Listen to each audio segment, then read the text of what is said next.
Hey, what's going on, everybody? Welcome back to another episode of the Cinema Scumbags Movie Podcast, episode 192. My name's Seth. My name is Nick. And once again, we are joined by our friend and producer, and pretty much a member at this point, Bryan Sudfield. Editor. Hello. How you doing? Hello. Planner, Love scheduler. slave. That's me. Comes Hello. up Happy with to the be here. topics. How you been, Bryan? What's been Good. going on in your world? We've got the host of Life Moves Pretty Fast itself on the show. Yes, that is me. Life is moving pretty fast, not gonna lie. And I hate that. I've realized as I progress from my 20s, life is going way too quickly, and I hate it. I hate it so much. It's a true phenomenon. I mean, I'm 35 next month. What the fuck? In my head, I'm 18. Yeah. I mean, seriously, like, Oh, yeah. it is. I know what you're talking about. Like, it's fucking depressing, but what can you do? Dad, what's the point of all this? Kill yourself? Get it over with faster? Just end it. There's no joy in this life. It's not what I thought it'd be. After a couple Yankee losses, I've almost done a swan dive off my balcony. Oh, dude, trust me. Same thing. I was like, I don't think it's quite high enough, though, so I'd be laying there probably with a broken fucking neck. And it'd be worse. You'd be suffering. You'd just... Pull the plug. Pull the plug. Well, we thought it was only right on today's episode to take a look back on the career of Haley Joel Osment. Oh, fuck. I didn't watch Secondhand Lions. Yeah, so we got some stuff we'll touch on. We're going to do a summer movie preview. Look at some of the big ones coming out this year. I don't know shit about them, but hopefully these two guys do. Brian's the only one that goes to movies anyway, so... That's true. More in 1 week than I go to in a year. I like the cinema. What can I say? I'd love to go to the movies, but I've got a Switch to save up for. Yeah, this fucker texted me yesterday. He's like, "Oh God, they're playing Sinners in 70mm down the road from me. I might go see it." Actually, scratch that. I have to save up money for my Switch. Nick said that to you? Yeah. And this fucking guy's like, "Oh, well, you do need to support original cinema, but I get it." And I'm like, dude, I have 1,700 Blu-rays. I think I do my supporting. Okay, but could I be honest? Like, No. I mean, everyone's different with their movie watching and everything. And I don't know if you guys will make fun of me for this, and I probably have said this to you guys before. I don't love watching movies at home for some reason. I get very distracted easily, even when I put my phone in like 5 rooms away. I don't know. There's just something like I get locked whenever I watch something on a big screen. But I do love watching stuff at home too. It's silly, I know, but it's like I don't know. I understand that. I know what you mean. It is easy to get distracted at home. I will say anytime I'm in the theater, as long as the fucking crowd doesn't suck, I am pretty locked in. Yeah. Now at home, 10 minutes in, something hasn't fucking caught me. Huh, I might be ready to write it off, let me tell you. Fair enough. You have the ability to do that. But this movie was made for for the big screen. Not to sound pretentious, but it really is. It's incredible. It's so good. Well, that's nice that you can afford going to the theater 7 I have times AMC a week. A-list, dude. That's why That's I'm able nice. to go. That must be in the chat where you guys talk about how much of a dick I am. All the time. No, we talk about film in a harassment-free zone. That's so sad. Now I feel like I bullied you guys out of fucking talking about movies. No. No. We just talk about our gay stuff over there. There's a lot of it. Yeah, okay, fish mug. I like outdoor activities. Fishing's a man's activity. It's the laziest activity you can do. Next thing you know, you're going to start golfing. It is. I was just about to say I do that golf. virtually. Virtually? On what? Wii Sports or something? No, WGT Golf Early Access. I started playing RuneScape Dragon Wilds early access. I saw that. I saw that. This is what we do in our mid-30s. Well, it's like you said, I still feel 18. Like I don't feel like I've grown up in the way that my No, it's true. parents or I mean, grandparents did. yeah, at this point, at this age, my folks had me. Yeah, that would have been 5 years old, and I'm sitting here fucking sipping out a fishing mug, talking about But who's talking about having more whatever. fun in life? You. I don't know. Maybe. What you It's guys been up to? I thought there'd be more. I want to talk about one of them. I was looking over your guys' letterbox to see what you have watched recently. Seth, I wanted to talk to you about The Monkey because I didn't really like that one that much. Me neither. It was fun. It was fun. I saw you guys just fucking putrid low scores. It was Well, entertaining. yeah, I thought the deaths were entertaining, but everything in between, I was like lulled.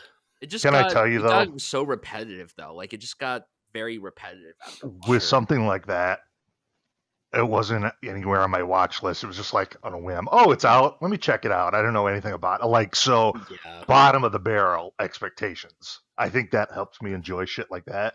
You know, like I knew what I was getting into. Did you watch Long Legs? I did. I would prefer The Monkey. I would go back to The Monkey. Yeah, I was gonna say I didn't think you really cared for Long Legs that much, and Yeah. No, I thought The Monkey was entertaining. That seems to be the consensus. A lot of people that didn't like Long Legs seem to prefer The Monkey over that. Yeah. It's the opposite. But it was entertaining, but that's it. Like, you won't hear me rant and raving about how great of a Right. horror film The Monkey is. You know, it was fun, and then I moved on with my life. I like that one like pastor who was just like, oh fuck. Yeah, there were some real like over the top. Well, when he was like, we need to make like an egg and scramble. No, it was fun. I don't know. You know, it's just like I get on the, you know, I see what some of the new movies are out, like what's out there with an HD rip that I can watch without having to, you know, drop money on it. Yeah. Yeah, it was whatever. Cool kills. Nice and gory. He has What another else has been movie going coming on? out later this year. Osgood. Damn, he's on fire. You know, I like the one that he did with Emma Roberts. I thought that one was okay. Was that one the Black Coat's daughter? Yeah, it was alright. I didn't see. I think I watched Gretel and Hansel, and I was like, okay, I can see the vision. Oh shit, he did that? Yeah. Well, it looked nice. Yeah, I mean, well, that's the whole thing with Long Legs. Like, it looks really good, but beyond that, I'm like, it's. I didn't like the how quickly, you know, we were like revealed the Nicolas Cage thing, and we showed too much of his face, and I was just like, I don't know. Yeah. I wanted to like hardly see him and not have like some weird satanic twist at the end. Yeah, I got into like kind of stupid territory. Once Cage left the movie definitely like faltered, in my opinion. But I like the way that he was at its best when Cage was on screen. I like the way he left. So did I. I thought that was really, really great. And Nick, you watched Paddington in Peru. I know you love the Paddington films. So, like, I mean, you gave it a I'll be in the good bathroom rating and everything. No, just kidding. You gave it a good IBS. rating, but how did it feel in comparison to the Paul King runs? Well, I mean, there's the obvious omission of Sally Hawkins not being part of it anymore. I feel like Emily Mortimer did a whole different take on Mrs. Brown, but the movie as a whole, I like her though. Yeah, she's good. But the movie as a whole felt like you really couldn't tell it wasn't Paul King doing it. It still had the same sort of like charm and the same sort of magic to it. But yeah, who could sit through one, let alone three? And The Fugitive, I saw you watch that as well. Oh yeah, that's like a 4K I picked up just on a whim. And I was like, I'll check it out. This feels like an early morning dad type of movie. I was like, I'll check it out. It's a good dad movie though. Yeah, it's a very good dad movie. Yeah, I was really into it. Tommy Lee Jones and maybe one of my favorite Harrison Ford performances. He's really good. It's my favorite Harrison Ford performance. Never seen that one outside of the Star Wars, Indiana Jones. Good dad cinema. I can see that would. Yes, I know exactly what you mean. That's just like It's like the last thing I would reach for, like a movie called The Fugitive. It just Right. sounds generic, Right. but I know what you're talking about. And I mean, it is pretty generic, but there's just something about it that works like really well. Seth, I see you watched the 2001 horror film Wendigo starring Eric Pursullivan. Ooh. What the fuck? Oh, shit. Wendigo? Is that like a mandingo? It was a rough one, let me tell you. I was going through an Eric Pursullivan kick. Dude, I've seen you like your watches lately and the games you've been playing lately. You're like going off the you're like going off and just doing Yeah, like what the fuck is Frogman? I like found footage. I know, and I like the Blair Witch Project, so I love all found footage. I was when you were talking about that, I was at Amanda's and I was like, "Do you remember ever hearing anything about the Frogman?" She's like, "No, I don't think so." Oh, I wondered if that was a thing you'd fucking heard of. Well, that sucks. Maybe it's a thing. Let me tell you, the fucking guy who did that movie, clearly a big fan of the Blair Witch Project and Cloverfield. There's 2 scenes ripped directly right out. I mean, it, again, just a fun movie you watch with no expectations. I mean, it caught my attention. Like, I'd probably check it out. It was interesting. I mean, the found footage aspect, running around in the dark with these giant reptiles, is pretty. It was fun. But had fun with it. But you also did a rewatch of Wish I Was Here, and that's a great fucking movie. Come back to that about once a year. It's a little overdue. Man, you're right. That is just something about it, man. I don't know. I like when he goes up to that one guy in the supermarket and he's like, "You wretched piece of shit." You wretched piece of shit. Jerry, the guy with the talking dick. He's like, yeah. I love that. I love that was the actor, and this was like a little thing that I noticed. It was the actor that in Garden State that pulled him over when he was riding the bike. The guy who became the cop. He's like, "But Kenny, the last time I saw you, you were doing coke over the urinal." La la la la la. That guy's in 6 Feet Under too. What a resume! Wow, worked with Zach Braff and was on 6 Feet Under. I do love Wish I Was Here though. It just, I don't know. It does something to me. It's like I don't break down watching it. I've seen it so many times, but it just puts me in it's like a feel-good movie, but it's also a downer. I don't know. It's weird. It's really good. I mean, the scene where the dad is dying is really sad. It's Noah, Dad. It's Noah. You're a warrior.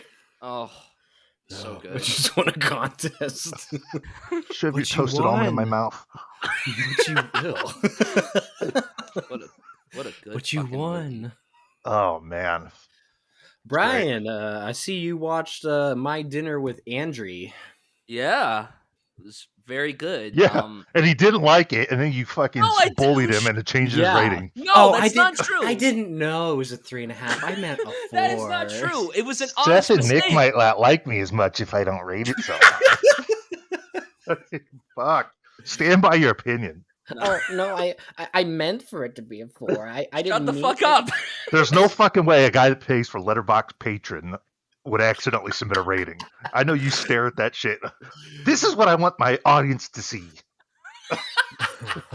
Everything you do, so save that fucking story, pal. It's for your audience. Okay. All right. Whatever. Yes, I did watch it, and it was very good. It I said this in the chat, but it felt like one long podcast episode, and it was great. It is, yeah. Like that's what it felt like. Every time Wallace Shawn was talking, I just pictured there was Rex the Dinosaur talking, which was great. Yeah, I mean, look, I could see why somebody would not be into that. It was when we first watched that, I liked it, but it took a couple times going back to it when it was like, damn. I feel like it will go up for me when I watch it. I do want to watch it again. Like that movie, as soon as it ended, I was like, oh, well, I have to see this again. But it probably won't be for at least a year before I watch it again. It's not something you need to go to every month, you know. I love Wallace Shawn, and I mean Andre Gregory, that's his name, right? Like, he's great in the movie, but I don't know, something about him, it made me want to punch him in the face. Like he's annoying. He's so goddamn annoying. When he was doing a lot of the talking for the first part of the movie, I was like, oh my god, like come on. Listen to my great life experience. Oh, I told him I wanted 40 Jewish women. I wanted them to. What the fuck are you talking about? My favorite part of that film, though, is when Wallace leaves and he's looking at the city and he's kind of reminiscing, everything's a place I have a memory of. Oh man, it's Yeah. great. It's very good. It gets better as it progresses. At first, maybe that's the point. You're like, God, this guy's kind of unbearable, and then you're drawn into the conversation and what he's talking about. Because when he starts talking about getting buried alive and he starts choking up and getting serious, Right. then you're like, oh fuck. Don't say Lloyd Kaufman and Troma have never produced anything good. Because I was just about to bring that up. That's literally what I was about to bring up. Like the fact that he was the production manager and Troma provided production. That's a very interesting little tidbit about the movie. It's not quite the Toxic Avenger, but it's pretty good. Damn, I wonder when the new Toxic Avenger is coming out. I think that's coming out this summer. Ooh. I'm fucking on board with that movie. Yeah, it does. I think we've been on board since last time we were in California or something. I remember talking about it. I think we were with Matt and they were talking about how they were scrapping it or shelving it or something. It premiered at they've just been talking about film festival in 2023. Fantastic Fest, September 2023. So that might be, when did you guys go to LA? Wasn't that like right around that time? So yeah. Yeah, that makes sense. Damn. Man. Life moves pretty fast. You don't stop to look around. Podcast. The podcast. I'm so proud of that name. I'm really proud of that name. That's great. Let's go down the list. Not talking about news or trailers. Go down the list of news and trailers. Oh, yes. Okay, let's start off with the news. I guess the biggest thing to come out in the last few weeks is Rip Val Kilmer. Oh, yeah. Yeah, it's sad. I'm never a massive fan. Didn't really have a big impact on me, but, rest in peace. Yeah, well, I'm sure you didn't have a big impact on him either, so... That's fine. Do you guys have a favorite Val Kilmer movie or performance? Kiss Kiss. He was in Heat, wasn't he? He was in Heat, yeah. He's a bad guy in that one. I was just never a guy I got really into all his movies. I haven't seen a whole lot of them. I admittedly haven't seen a lot from him either, but I did like him. I thought he was good and everything. I thought he was much older. I didn't realize he was only 65. I didn't know he was 65. I thought he was younger.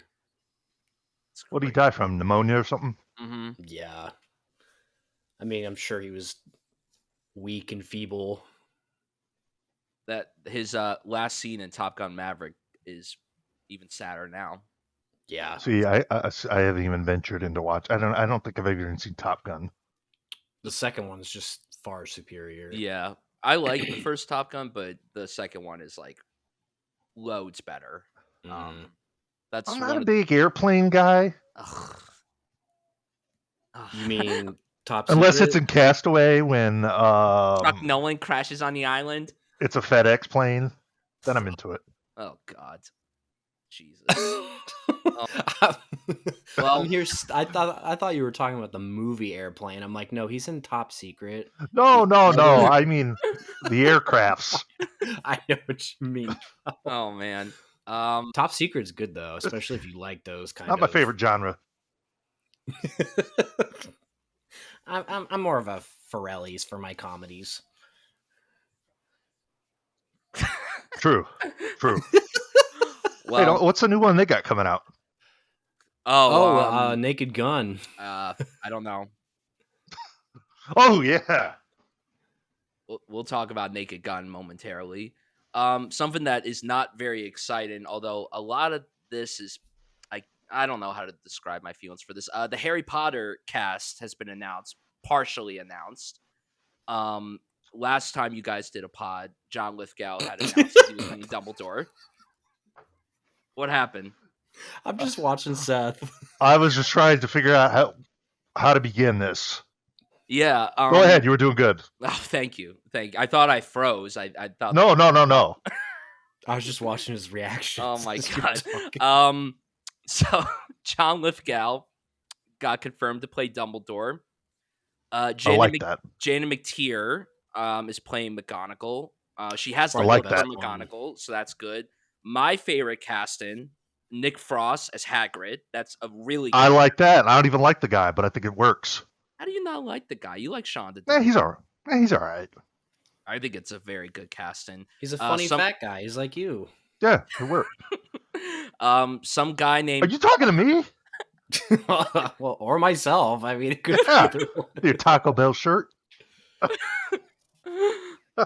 Oh my god. Ooh, It's I not like like that. they didn't warn us. Oh, nice. Taco Bell shirt. Speak of Taco Bell. I need a new Taco Bell shirt. I Paul- outweigh my old one now because of Taco Bell. Can't squeeze into it. And then like some of these other actors I'm not too familiar with. Paul Whitehouse as Argus Filch. That's a good one. He's like Fine. He's like a comedic British actor. Luke Talion as Quirrell. And then the casting that has obviously garnered a lot of controversy online. And I don't know how to pronounce his name. And give you a shot. Papa.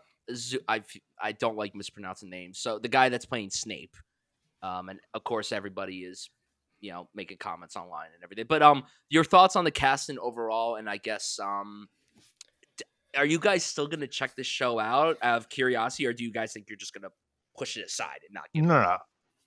Check it out of curiosity. I don't watch any TV series. It's not, it's nothing that gonna make or break my week to fucking watch the new episode. Right. I like the casting. I understand the criticism of the Snape parts, but it is what it is. I'd still watch it. Check it out. Nick, you're a big Potterhead. How do you feel about all this? Well, it's going to be exciting to hear Lord Farquaad be Dumbledore. Some of you may die, but it is a sacrifice I am willing to make. It's cool that we get I don't know. I'm not a big fan of the Snape casting, just because I think his look is like a main. Yeah, why change up everything? Why is everything the same except him? Yeah, and then what? James Potter's gonna be bullying the black kid in school. Like, you're starting to wake up. Good for you. Yeah, I don't know. It just whole thing just feels so bizarre that they're even doing this. It just feels very. That's what I think. Like in my head, this major production. In my head, there's so much story that you could explore in this universe. Why not do an original story? Like, it has Harry Potter attached to it. People are gonna check it out. Maybe it won't get like a ton of views if it's not called Harry Potter, but like, well, that's probably the point after this. Is to start going down that Star Wars rabbit hole of let's do every side character and let's do all these other side stories. But at least with Star Wars, they're not like remaking stuff, like bringing it to TV. They're just like continuing on the story or tackling the story that's like let's cast a new fucking Luke Skywalker. That'd be like just rebooting it. I don't know. It's not. I mean, well, that's what I'm saying is like they're starting out with the reboot so that they can start branding with all these other side stories. Do we really think that this is going to last 7 seasons? Like, do we really think that John Lithgow's what, 80? Successful? Yeah, he's going to be 80 years old. It's going to be a Richard Harris situation. I just don't. Yeah, how old is he? To me, Harry Potter 79. Is still fresh. Oh my god. Yeah, Harry Potter is still fresh. Those movies aren't that old. And when I think of Harry Potter, I could just watch those movies. And then also the movies are very acclaimed, both critically and audience-wise. And I've said this many times. Like, I understand that there are people that say that the books weren't properly adapted. They left stuff out of the books, but that's every single adaptation of a book. Right. There are people that adapt their own books into movies and TV shows, and even they leave stuff out or change stuff around. It happens. That no book to film adaptation is 100% faithful to the source material, and that's the truth. Well, maybe they should have made a TV series to begin with. These are going to be major spectacle productions. I don't even know. So you're going to watch one season, and then what? 2 years before the next one? I mean, you're lucky if it's a year. That's the thing. It's like they really have to commit to making sure it comes out on a yearly fashion, because a lot of people complain about how nowadays with TV you have to wait 2, sometimes 3 years. Like that show Severance. I know neither of you guys watched that, but we had to wait 3 years for a new season. That's obscene. I would be out of it by then. But these kids are going to grow up so fast too. Like they're going to be. Maybe the they have a gang, plan in place to. maybe, but They the have to gang have in the something in movies. place. They have to. Like, there's no way you could do because also Disney is doing a Percy Jackson series, and by the time season 2 comes out, it will be 2 years since season 1. And I saw the the transition of the kids and everything. Like, they look like they jumped ahead 5 years, like in Yeah. age. I mean, Daniel had 5 o'clock shadow in the last Harry Potter. He's supposed to be 17. True. I don't know. Maybe they'll film them like back to back to back, like Lord of the Rings or something. You almost have to. It seems like it's just too much to. I don't know what they're gonna do with it. And I gotta be honest too, whenever TV shows have like big, massive budgets, I don't think they always work. It's really a gamble to make a show like this even work. Like Game of Thrones worked great for the first few seasons, and then after a while, I mean, that was more so with the story, not the filmmaking, but just like I really don't think that this is going to be that great. And they have like really talented people behind the scenes working on it, but that doesn't make it promising. Like they have one But of you the know guys what? behind Succession on it, and I'm like, Ultimately, then it's called Harry Potter, and that draws, mm, bringing the bucks. yeah. Mhm. If Because they even just if made a that- series called, some random kid at fucking in Hogwarts, you wouldn't care about it. Right. Because even if they luck their way into a good first season, that'll carry the tide for the next couple. Completely agree. And something that rest. Seth is absolutely out on, because I know that he does not like the subject matter of this project. The Beatles, they're getting the biopic. I don't even know if But- I like this. Well, well, I know that you like the Beatles, Nick, but I know where Seth stands on that. But yeah, I'm like Nick. I don't like to see her. So basically, at CinemaCon, Sam Mendes came out on stage to announce Can that you he will hold be. on? Can you imagine like being at CinemaCon and people who go to CinemaCon are like, "Who the fuck is this guy? Who's there to see Sam Mendes?" American Beauty. Wow, I'm the sure there's director of American Beauty. Oh, Sam Mendes. He's a great filmmaker, but this just not does not sound great. So basically, what they're doing is instead of making one big biopic about the group, they're doing 4 parts, one catered towards each member, and they also announced the cast of these films. So Paul Mescal will be playing Paul McCartney, Harris Dickinson, John Lennon, Joseph Quinn, George Harrison, and Smelly Berry as Ringo Starr. It's just like the who's who of like the yeah, popular UK. who are guys.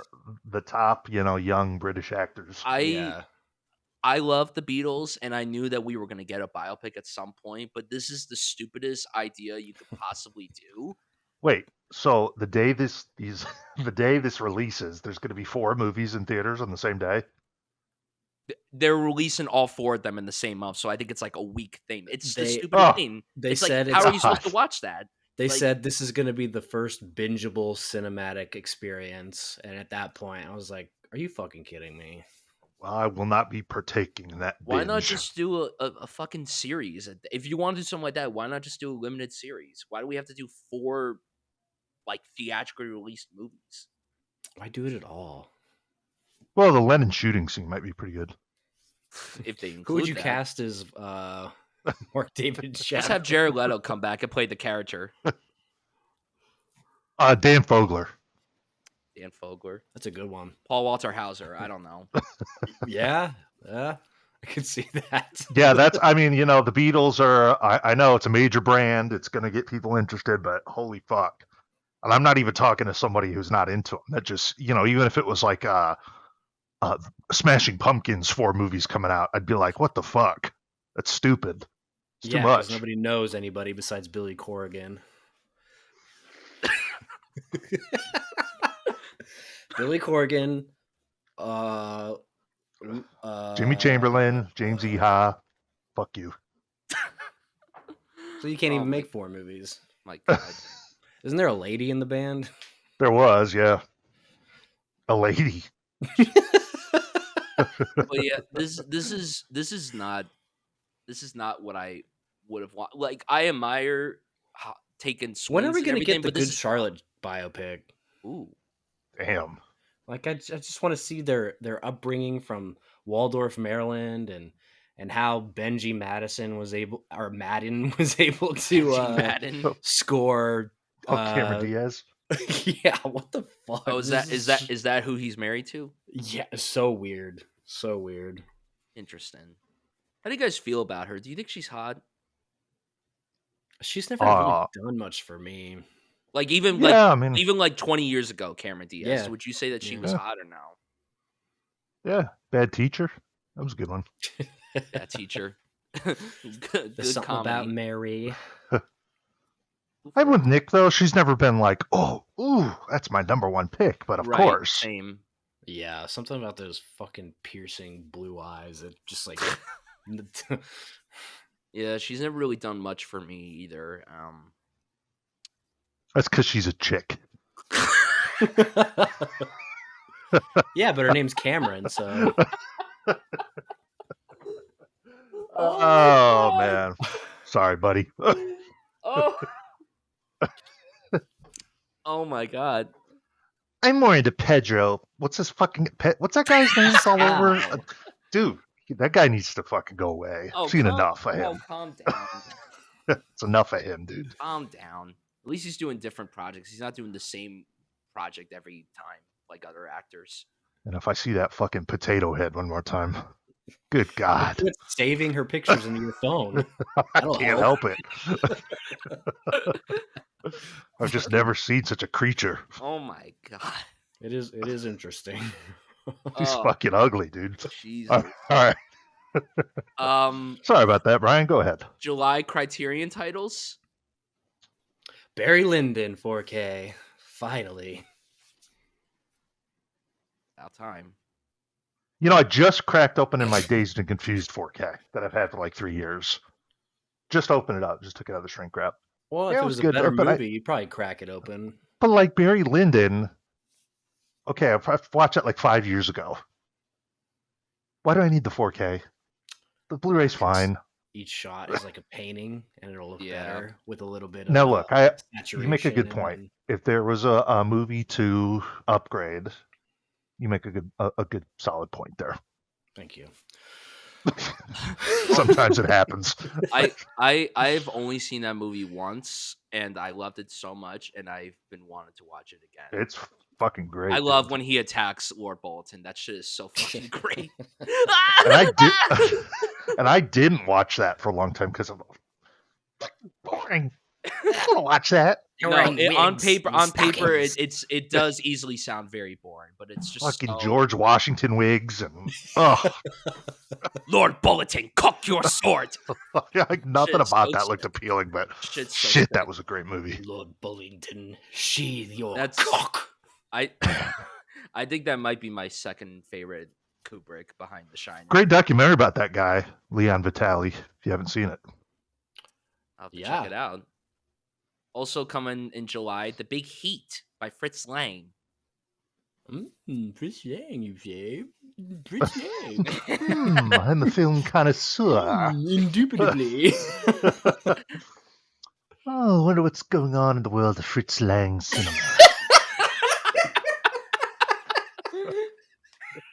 I wonder what he's up to lately. I haven't seen a film of his in quite a while. I wonder if Criterion was able to curate a stellar selection of special features for the new Fritz Lang release. You know what? Let's check right now.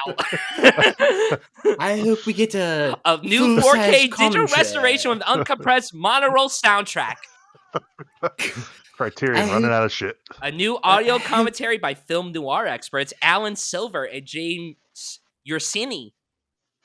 I hope we have a full-bodied commentary. Oh, and then here you go, Seth. Here you go, Seth. This is for you. English subtitles for the deaf and hard of hearing. Ooh, great. Now, would you ever think, time to time. I'm really in the mood to put on this commentary and listen to film historian, whoever the fuck it is, talk about it. I mean, that's like, man, you got to really be into that shit. And if you are, that's fine. That's cool, man. Maybe Metropolis, but other Fritz Lang stuff. Right. Probably God. not. I didn't even know The Big Heat was him.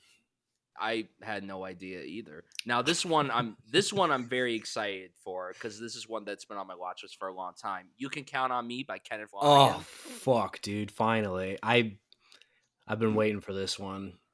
Obviously, big fan of anybody that knows my sensibilities and my film. my, Oh my I'm I'm a more of a big. Kenny Ortega fan. Yeah, I Someone bet has to you be. are. But I'm a big fan of old Kenny Lonergan, and this was one that took me a while to finally watch because it was like you can't find it. I don't think there's a What DVD or Blu-ray or anything. What are some of the films he's done? I've seen Manchester. What else has he done? Margaret with Uh, Anna Paquin. Margaret, and then this. Those are the only three. Oh shit! I thought he had Yeah. more. He's No, more of a playwright than he is a filmmaker. Okay.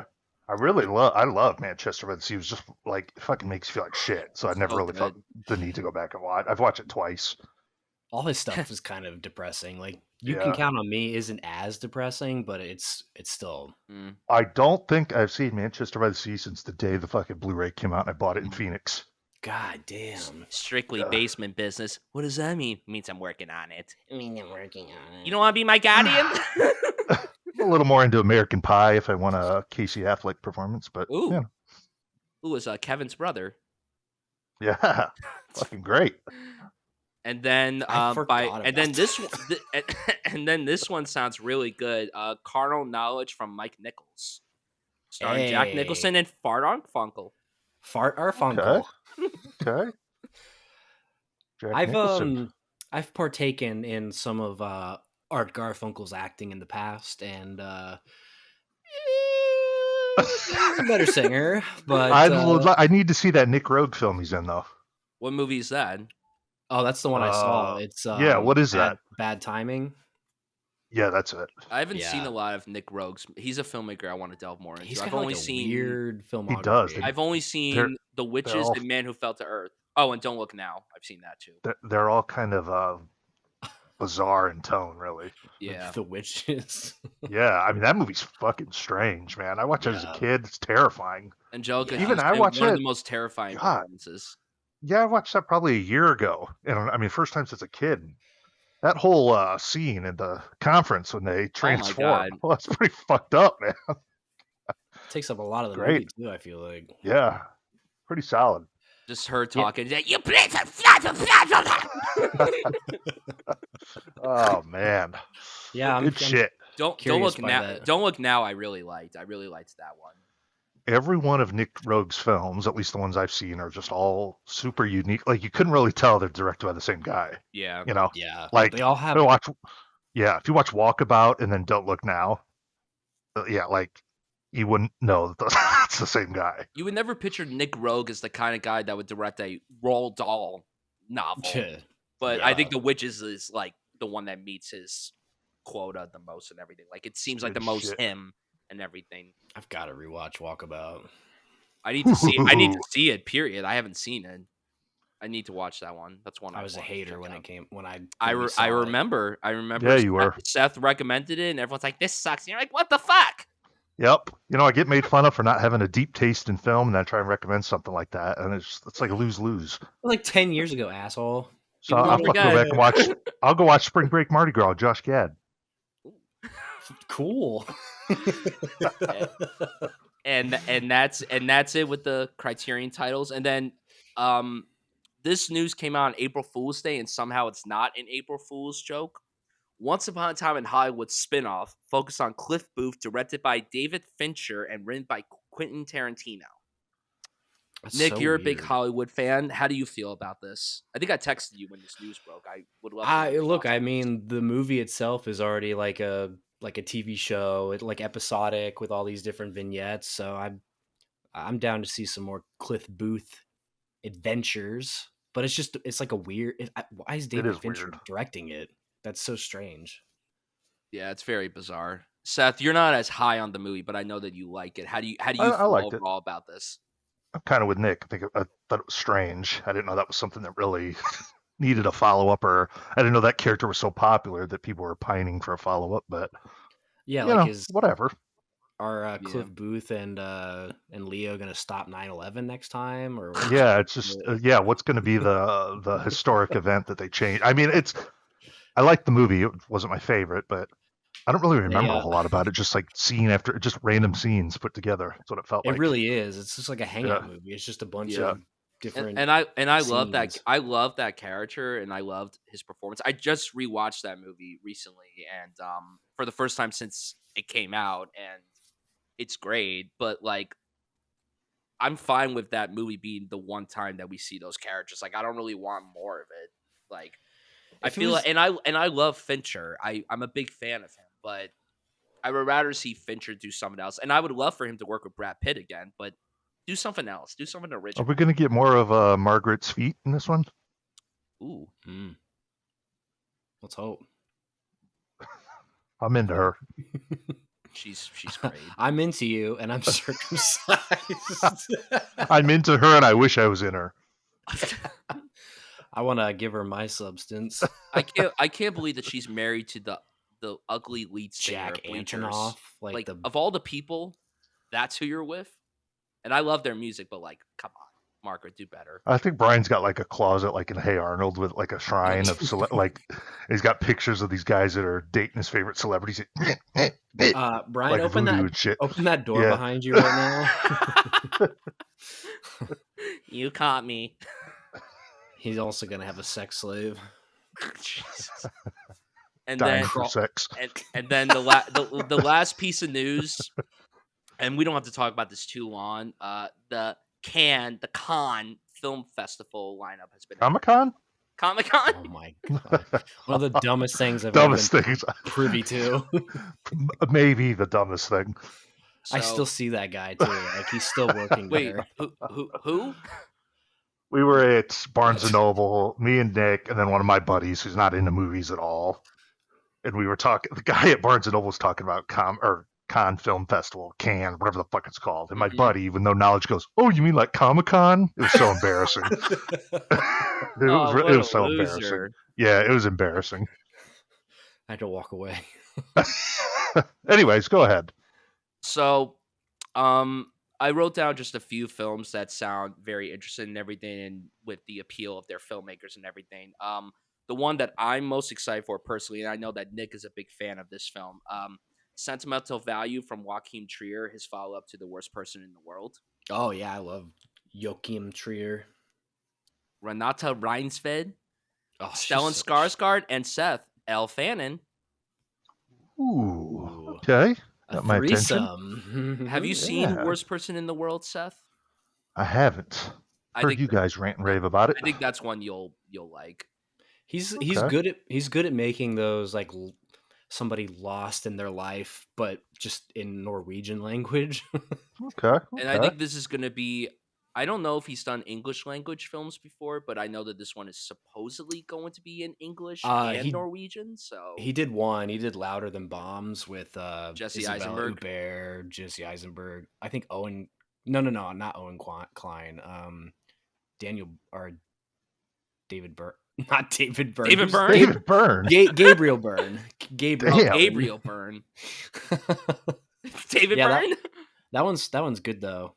Also depressing, but yeah, I've only seen Worst Person in the World, and that immediately made me become a fan. Alpha, directed by Julia DeCornell, director of sounds like what Seth wishes he was.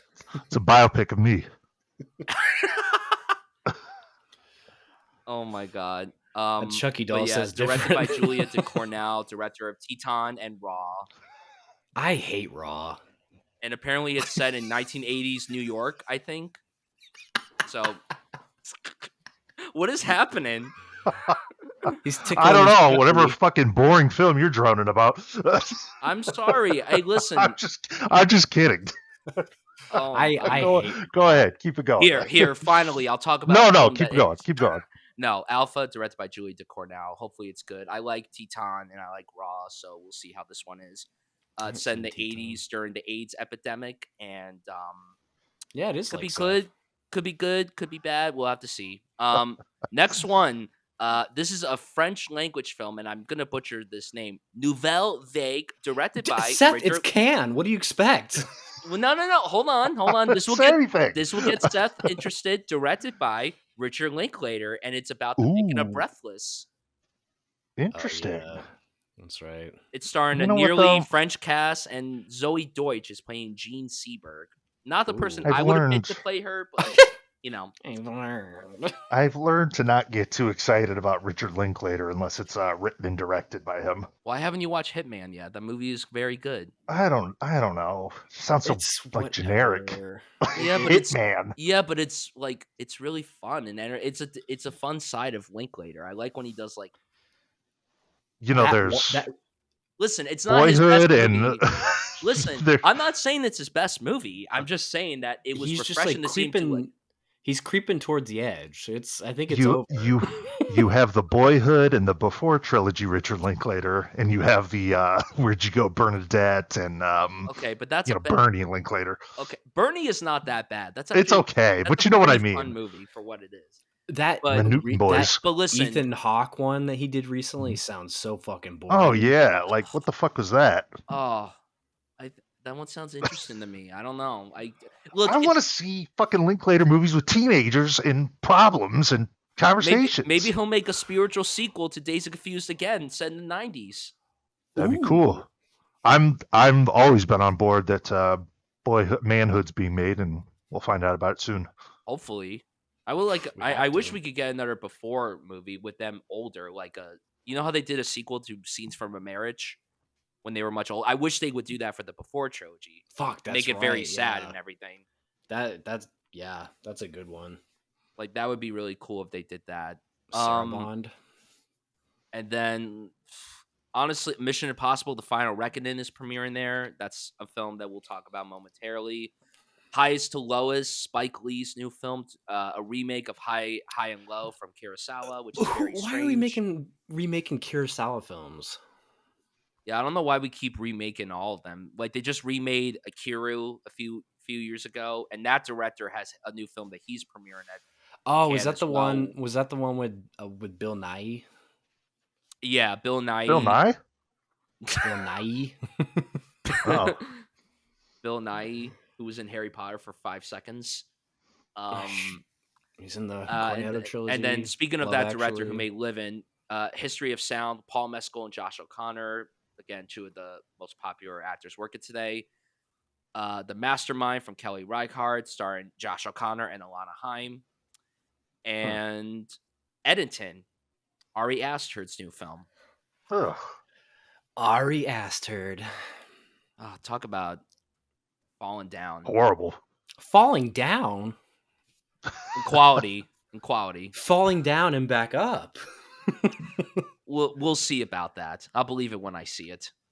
Well, I mean, it didn't fall very far, anyways.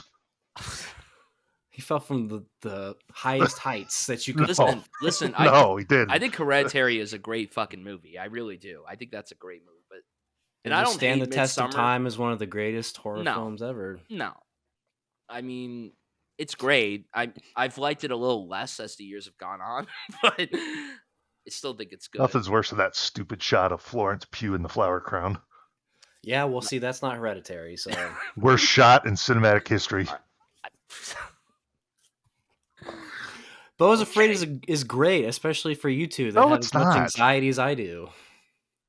You don't fucking know what was going on in that movie. And It's can't not fucking tell that me that you do. hard. Yes, it is. You don't know what was going on in It's that movie. about mommy I know what was issues. going on at the beginning with anxiety and people coming into his apartment. I know that. But when that big fucking cock shows up and his dead mom, you can't. What the fuck was that? Explain that to me. Why did Parker Posey die? I'm listening. Mid ejaculation. I'm listening. Mid climax. His dad was a huge dick. I'm listening. Not everything has to make sense. Not every little thing. That's what you take from that? Both metaphorically and literally. Yeah, it's really not that hard. I know See? it's really convoluted for you, but it's not hard. Nick's full of shit. He'll pretend he knows these movies, but when you call him out on it, he can't fucking answer. Oh my god. So he's a phony. Jesus. You just don't listen. Okay. You just don't listen. Right. You don't pay attention. Been 10 years, folks. I'm still waiting to know what comes at night. Okay. That I don't even know how to dumb down enough for you if you can't figure it out. That movie is so simple to understand. I'm so sorry. I'm with Nick on this fuck one. me, God. Okay. All right. Let's get away from that and talk about some of the trailers that came out because there's a lot. We'll go through them quickly. One battle after another. The new PTA film. Thoughts? PTA, I'll watch it. Yeah. I mean, I'll watch it, but if it didn't say PTA on it, I would have just, probably ignored it. Yeah. Not even Leo D would interest you? No. I mean, it looked okay. It was nothing I would like I said, if it was no PTA, I would think, oh, yeah, okay. Totally. Leo That'll D be on isn't really Hulu a in 6 selling months. point for me anymore. I'm kind of with you there. Yeah, whatever. Yeah, looks cool. Brian's Naked, like, you fucking idiots. They don't like anything. Naked Gun. This surprised me. This was very. I didn't know this was happening. I forgot it was a thing as well. But just when the little girl comes in, she takes off her mask and it's just Liam Neeson in a dress. Your ass. The fucking upskirt shot. You know what? And I think I said this in the chat. It's very refreshing to see Liam Neeson in something that isn't the same generic action movie he's been doing for the last 20 years. This is his long overdue Hollywood humiliation ritual when they put him in a fucking women's clothing on a major film. But I will say that joke at the end where it's them all like saying something to their dad or whatever, and then it's the O.J. Simpson guy, and the guy just looks and goes, It just that was good. That was really funny. I forgot O.J. was even in Naked Gun. I've only seen the first one. I mean, he's good in it too. That's what's ridiculous. Oh my god. But yeah, this could be a really fun little comedy movie. Seth MacFarlane is producing it, and I think one of the guys at The Lonely Island, who's directed a bunch of respected comedies, is behind this as well. So yeah, it could be a fun little film. Very curious to see how it does. Something that doesn't look fun for me, and I want to get your perspective on the first film, Megan 2.0. I did not like Megan. God. Did not enjoy Megan at all. Yeah, the first one sucked. Did you watch it, Seth? I did. Why? I don't know. Same reason I watched The Monkey, because it was new, and I'm like, oh, let me see what it's about. The best thing about Megan is that Allison Williams is just so hot. Is that it? She was nice in there. Yeah, that's probably about the only takeaway. Yeah, why do we need a sequel? Who knows? Because it made a lot of money. Yeah. In terms of the horror that makes a lot of money, it just sucks. People love going to the theater for that. Sucks. So stupid. Thanks, Blumhouse. Cumhouse. Tron Ares. I thought this trailer looked cool until Jared Leto's face popped up. Same. I've never seen Tron. Me neither, but my first exposure to Tron, Kingdom Hearts 2. That was my first exposure to Tron. Jesus Christ. Well, because the first Tron came out in like the early 80s. That's old, yeah. And like Kingdom Hearts 2 came out 20 years ago, which is really scary to even say out loud. That's right. You don't watch anything before 2000. That's okay. That's true. Okay. That's true. Shut up. Anyway, I agree with Nick. It looked really cool until Jared Leto's face came up, but Nine Inch Nails doing the music is pretty sick. I think that's awesome. 9 Inch Nails does absolutely zilch for me. Never got into them either. Really? But I know I know they're accomplished musicians. 9 Inch Nails doesn't do anything for me. The Trent Reznor Atticus Ross does, though. Yeah, I don't know why they're not just saying music by them, because like all the movies that they've composed together, they say their names. They don't say music by 9 Inch. Like you don't watch the Social Network and it says music by 9 Inch Nails. Maybe they're doing it as the band. I think it's a slight downgrade from Daft Punk, who did the score for the second one, but it's a good replacement. I think like it's a good new addition. I didn't know there was enough of like an appeal to that to make a like a new Tron movie. It's a very cool idea. It's just that like they were like going through ups and downs. It was supposed to be a sequel to the last one that came out and have that cast come back, but then they scrapped it because Disney just wanted to remake everything. And now all of a sudden they're like, oh no, we should actually do this. We should try to make like not original stuff, but not just remaking everything. So it felt refreshing. Isn't that marketable anymore? It was like a jump scare when he popped up. I feel like though the people that go see Tron aren't going for like the cast though. I feel like they're going for, and also it being a Disney film, I'm sure there's going to be a following out there that goes. Wait, is Jeff Bridges in it? he's on the cast list, so I would assume he's in it and everything.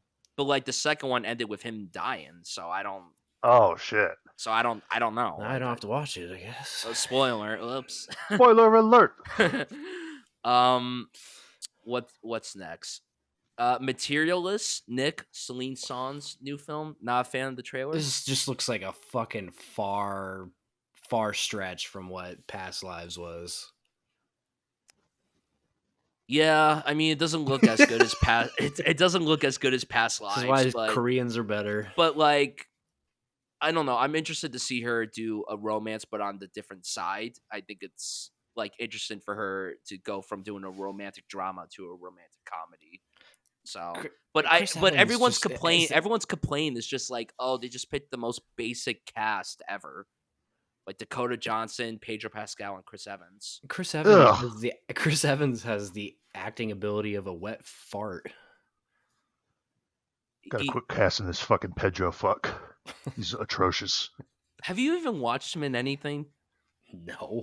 It was a chore to get through. Oh my god. What? I don't know. I saw him in something. Game of Thrones? Oh, could have been. I don't know. He was on Game Just of sick Thrones. Of seeing the fuck guy's face. Good. He just talks shit without any sort of. We don't need to put that fucking guy in everything. Why? I'm tired of him. I'm tired of Timothy. I'm tired of a lot of these fucking guys. I'm tired of Smelly Barry and all these Beatles guys. Tired of Glenn Powell. Smelly. Are you tired of Glenn Powell? Yeah. Yeah, I am. Yeah. Who aren't you tired of? Yeah, who aren't you tired of? Here, Gilchrist. Okay. Move on. All right, moving on. There's no seriousness to this conversation. Moving on. Yes, buddy. Mission Impossible: The Final Reckoning. It's hard to get tired of Keir Gilchrist when he's not in anything. He's in that fucking movie in theaters right now. What movie? Sinners. What's that one? What's that one with Tom Hanks? Oh, Freaky Tales? Yeah. With Pedro Pascal. Oh, fuck. Fuck, you're right, man. Never mind. I ain't watching that shit. Holy damn. Mission Well, Impossible? that came to bite me right in the fucking ass. Nick, Mission Impossible? Yeah, I mean, I love the franchise. I'm.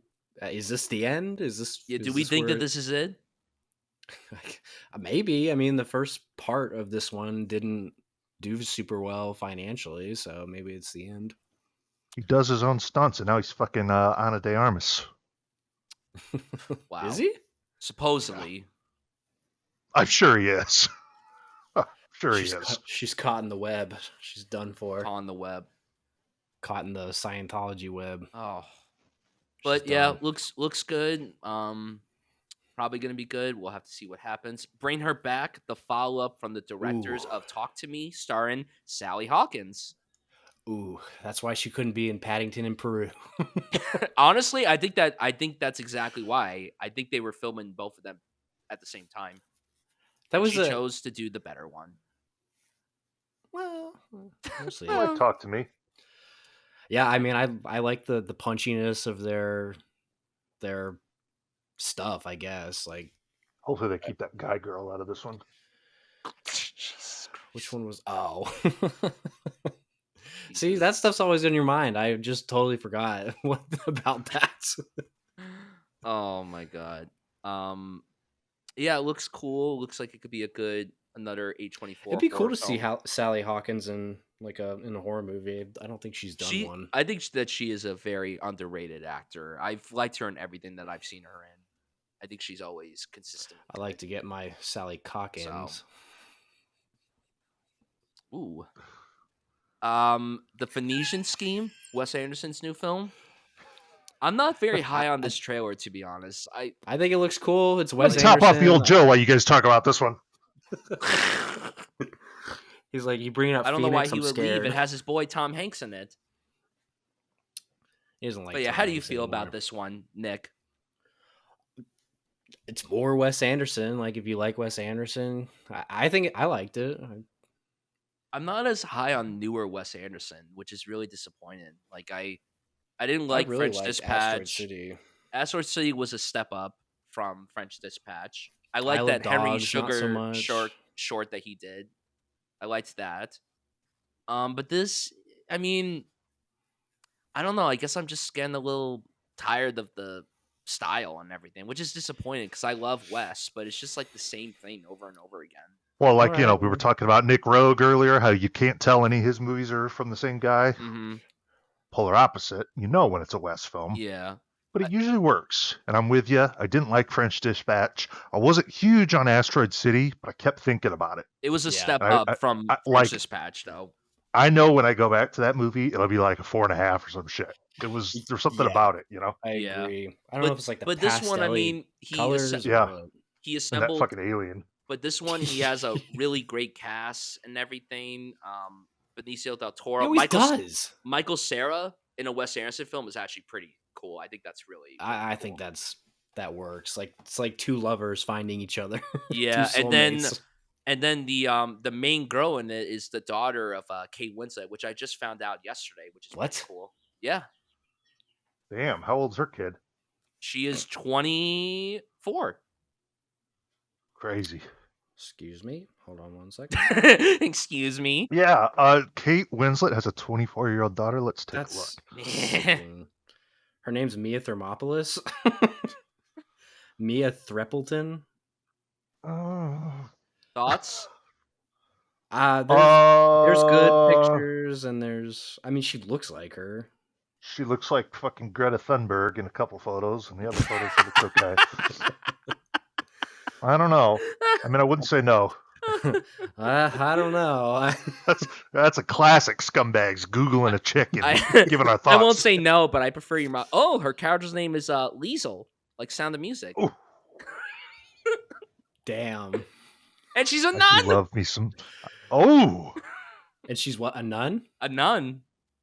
Damn. I do love me some Liesel and Sound of But- Music. Rep. Oh my But- god. Okay, I can but- see it now. But the cast, like I said, assembled like his usuals. You got some cool other people here: Riz Ahmed, Tom Hanks, Bryan Cranston, Jeffrey Wright, Scarlett, Benedict Cumberbatch, Willem Dafoe, Murray Bill Abraham. Murray, F. Murray Abraham, Timothy Chalamet, Armie Hammer, Robert De What? Niro. No, I'm just kidding. Ooh, Armie Hammer. I'm just listing random Like, how actors. do you sneak his Hey, way? when's on the there? Dark Knight come out? They changed the name. Oh, did they? Yeah. Probably had to. I saw the screen cap from it. I was intrigued. That fucking guy You knew would exactly be what he was intrigued doing. because Calling you it love that. Yui Ball. Dude, what a fucking downfall for that guy. Man. Elio. Yeah, to go from that to Social Network, that shit, you started the new Uwe Boll like- film. All the way up here with the Lone Ranger, and then just Man. Oh, shit. That could have been the start of it all. He was high on Social Network. He went low on Lone Ranger. Went slightly back up with Call Me by Your Name, and then just right. What's after that. worse than one Army Hammer? Two Army Hammers. You didn't even have the Social Network in your fucking movie about twins, or your list about twins. Yeah, for a good reason. Why? You don't think that was worthy of being in that list? Social great Network performance. is a very good movie. It's just not one I think about when I think about good movies. So you put The Parent Trap in that list over the Social Network. More iconic, it's better. Are you retarded? Maybe. Hey, Speaking you can of, make your own list, buddy. Speaking No, of, I just like looking at yours and fucking making fun of them. speaking of that, Life of Chuck. Of what? Life Twins of or Chuck. Chuck and Larry? Chuck? Life of Chuck. How do you guys feel about this? This is Mike Flanagan's new film, and it's adapted from a Stephen King story. I I'm more saw of a Walt Flanagan fan. I saw this at TIFF. You've highly offended Was me. surprised by how much I liked it. You highly offended me. Yeah, but Life of Chuck. How do you guys feel? Did you guys watch this trailer or no? I'm going to be Watch all the honest. I don't trailers. watch any of these trailers, or I don't blame I'm you. never prepared for this. Oh, don't blame great. So you. we talk about getting better at this, and it's just the same old Seth. Just same old. No, not oh, no, putting no, in the no. time. I know this one. This is the Mia Sarah one. Yeah, I Yes. saw this. How do you guys feel about that was it? the most exciting thing, is that Mia Sarah was I in it. agree. I thought she was like a recluse. When she came on screen in the movie, because I had no idea that she was on the cast list when I saw this, and then she came, I was like, I had to do like a double take. I was Yeah. like, is that Sloane? Like I had Yeah. to. I couldn't tell that was her. And She's taking the nice, natural aging approach. She looked normal. I like it. She looked great. She Yeah. looked great, and she was. Just She was Sergeant Peterson, Chicago Police. Do you have a So kiss for daddy? So that's how it is in their family. Oh, so Hi, that's Cameron. how You Kitty comfortable? Barn is Hi, in their Sloan. family. No. Man. Don't say we're not going to take the car back. Please don't say we're not going to take the car back. Yeah, when I was watching the trailer, I was like, this woman looks really familiar, and then the name started popping up. I was like, Mhm. oh, I wouldn't have. God. Yeah, like you could tell it's her, but if I wouldn't have known, I wouldn't have probably thought anything of it's it. only like glances at her too. It's not even. Yeah. She's not in the movie like a ton, but when she's on screen, she's very good in it. She plays the. And then that got me down like I went down like a rabbit hole of like looking up what she's been up to and like looking up where she's at, and even then you can't find a whole lot about her. Right. So. I mean, the fact that she's the most exciting thing about the movie, maybe that says enough about the thoughts of the movie. I love Tom Hiddleston. Could I be honest though? Like all No. jokes aside, so when I went into the movie and when I saw it at the film festival and it hadn't been shown anywhere else before, I was like, I don't know how I'm gonna feel about this because I hated Dr. Sleep. I hated that movie, and I haven't really seen a lot of Mike Flanagan stuff, so I was like, maybe it's not fair for me to walk into this ready to hate it. And then I watched it and I was really surprised by how much I liked it. I don't think it was amazing. It won the top prize at TIFF, which is ridiculous in my opinion. But Nick, let me ask you a question. Sorry to interrupt you. No, it's fine. Everyone interrupts me anyway. Sorry. It's go ahead. What you were talking about, Nick. What's the first thing you think about when you think of Dr. Sleep? I want to kill myself. Just think of that fucking fat fuck outside of the theater going, that was a pretty good sequel, huh? That's No, it wasn't. Get the fuck away from me. That's the second thing.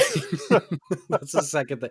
I was like in shock when I just watched it. This fucking fatso wobbles up.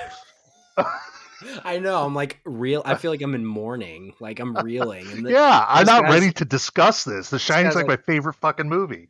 That's insane. This guy's like, pretty good sequel, huh? No. Fuck off. Mike Flanagan's hit or miss for me. I really like Hill House. I like Midnight Mass. See, everyone says his TV stuff is like his best stuff. I mean, Hill House is really good. I didn't care for Bly Manor. Was he involved in that? Did he direct all of that? Because I know he did all of Hill House and Midnight Mass. I mean, it was his show. I can't remember how much he actually directed or not. He might have done it all. Ooh, he did Hush. I like that one. Yeah, Hush was pretty solid. I didn't really care for was it Oculus? I do like. I like that one, but I never like loved that one. I've always seen Oculus. I've heard and good Dr. things Sleep. about that. Those are the only two I've seen from him, besides Life of Chuck and everything. Dr. Sleep was a very ambitious attempt at making a movie. I mean, I never went back to it. I think it shows that when you're doing a Stephen King adaptation, the more you stray away from it, the better. Mm-hmm. The more you stick to it. But also, like, non-horror Stephen King, I think is the best. The only like horror Stephen King like projects I like are The Shining, which is not his vision, Misery, and is the original Carrie, horror. And the original Carrie. Like that's it. When I think of The Shining, I think of I was expecting.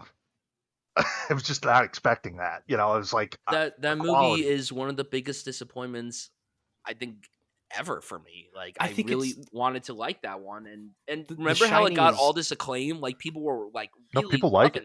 Yeah, and I walked out of it and I was just like, this sucked.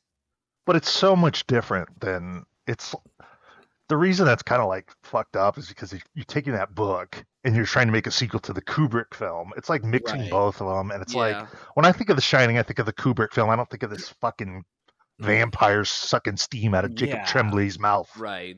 Yeah, it's like The Shining, the movie. But I would let her suck grounded, and then the material isn't.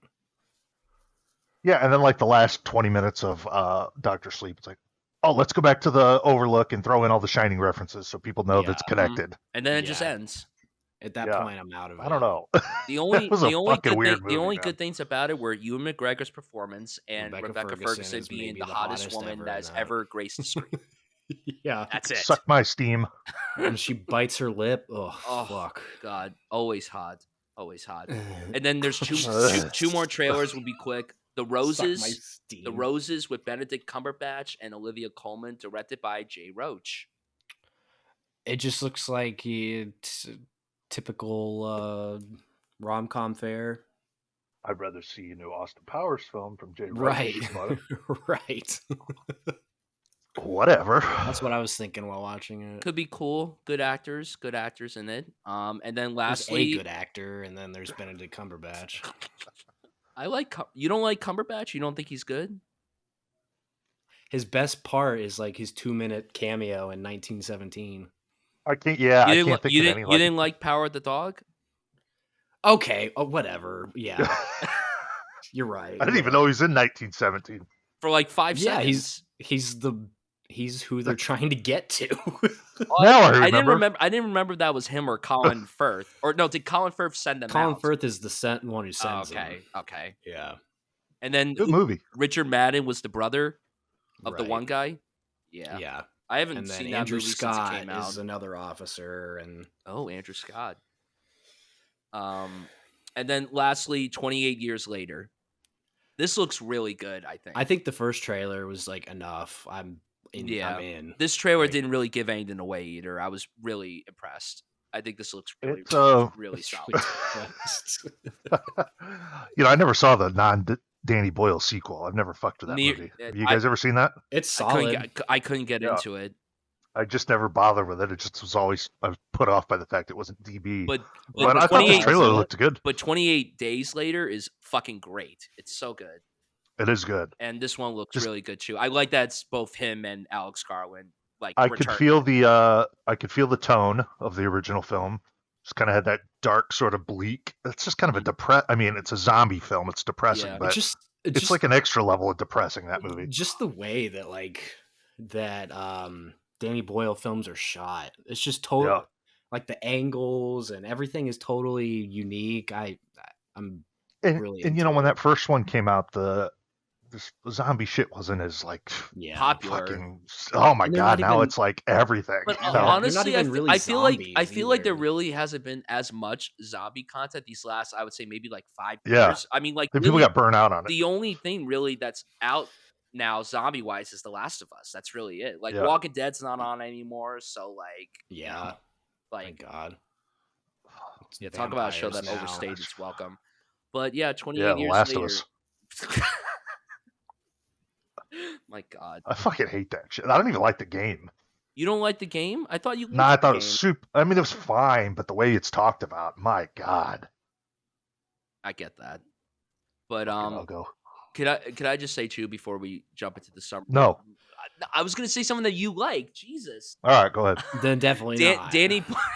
Danny Boyle, despite him having an Oscar, I think he is like a criminally underrated filmmaker. I feel like he does not get He as much is. talk as other filmmakers. No, you're right. So- Danny Boyle is not discussed amongst great filmmakers. He's got some clunkers for sure. And I think about this too, and I know that Nick, you're a Bond fan. Remember how he was supposed to direct No Time to Die? Like that would have been probably really good if he. That'd be directed. sweet. Yeah. And not that No Time to Die was a bad movie. It was good still, No, but it was it would have good, been but- much better if Danny Boyle had his hands on it because he was also going to write it too. So like it would have been really, really good. Him and the writer of Trainspotting were going to write the new Bond film, and that would have Oh been my so sick. God. Have you guys seen Sunshine? No, that one I haven't seen. I've always wanted to It's see. good. It's been a while. Fucking, it's creepy. Cillian Murphy. Michelle Yeoh. Isn't Chris Evans in that too? He might be. I don't know. Yeah, I think he is. Well, at I least he can't has remember done a lot one of the good thing. supplemental cast. Yeah. Well, he's done a couple good Oh, things. not now another it's teen gonna movie. bother me. Sunshine. Let's see. Cillian I like Murphy, Knives Out. Rose Byrne, Cliff Curtis, Chris Evans, Hiroki Sanda, Mark Strong, Benedict Wong, and Michelle Yeoh. There is a part in Sunshine where they board the abandoned ship that they were trying to find or whatever. And I don't know how to describe it, but these images flash real quick in the scene. Oh my God. And it's like, so like they're walking on this deserted spacecraft, and then you'll see an image real quick of the populated, like the person. Does that make sense? Yeah. Yeah. I So, saw. but it's like really fast. And I remember watching it for the first time, like, what the fuck was that? You're watching this dark scene, and then these images flash real quick. And the way it's done is awesome. Fuck, that reminds me. We watched something somewhat recently that did the same thing, and it's just so jarring to see Yeah, it. Like, it works. because it was like this really dark, like horror scene, and then really fast are flashing up on these pictures. I'm like, what the fuck? It's cool. That's a cool Yeah. movie. I need to watch that. Is Trainspotting your guys' favorite from him? no. Oh, yeah. Yeah. What would you It's one of my say favorite is your movies. favorite non-Trainspotting film from him? T2 Trainspotting. I meant non-Trainspotting related. Good question. I mean, Let's 28 see. Days is up there. I like his directorial debut, Shallow Grave. I like that one. I like that. I like the Slumdog. You know, Slumdog. I like 127 Slumdog's Hours. I think that's a good one. so do I. That's a good So do I. one. Yesterday was okay. It was fine. The John Lennon scene was awesome in that. That was awesome, and I don't even fucking like the Beatles. Yeah. That was cool. Yeah, I mean, he's done mostly good stuff. So Yeah, I don't know. Trainspotting's like far and away. I is. agree. That is Favorite. his magnum opus. I completely agree. Both of them together. The Beach is a good one. I'm not a big fan of that one. I didn't really like that It's one. shitty. It's a not fucking good. piece of shit. That's the reason why Ewan McGregor didn't talk to Danny Boyle for like 15 years. Really? Because he was supposed to be in that, but then he decided, no, I'm going to cast DiCaprio instead. Gee, it did him a worked out. favor. Yeah. Yeah, exactly. So I don't know what Yeah, I you're don't complaining know. about, Ewan. I guess 28 Days. Oh, Steve Later. Jobs. I like Steve Jobs. I always forget that he made that because that doesn't feel like a Danny Boyle movie. I like DB, but Trainspotting is kind of on its own tier with his Yeah. movies. It is. Agreed. Summer movies? Let's do it. Nick, Okay. you have the list ready? Yep. You want to start out with a banger? Start out with we're starting out in May, so May 1st. We got a big one from Paul Feig. Another Simple Favor, starring America's Princess, Blake Lively. Seth, do you think Blake Lively's hot? Yeah, of course. What's her hottest? Her what? Her hottest. What's When the was she hottest the she's hottest? When did she peak?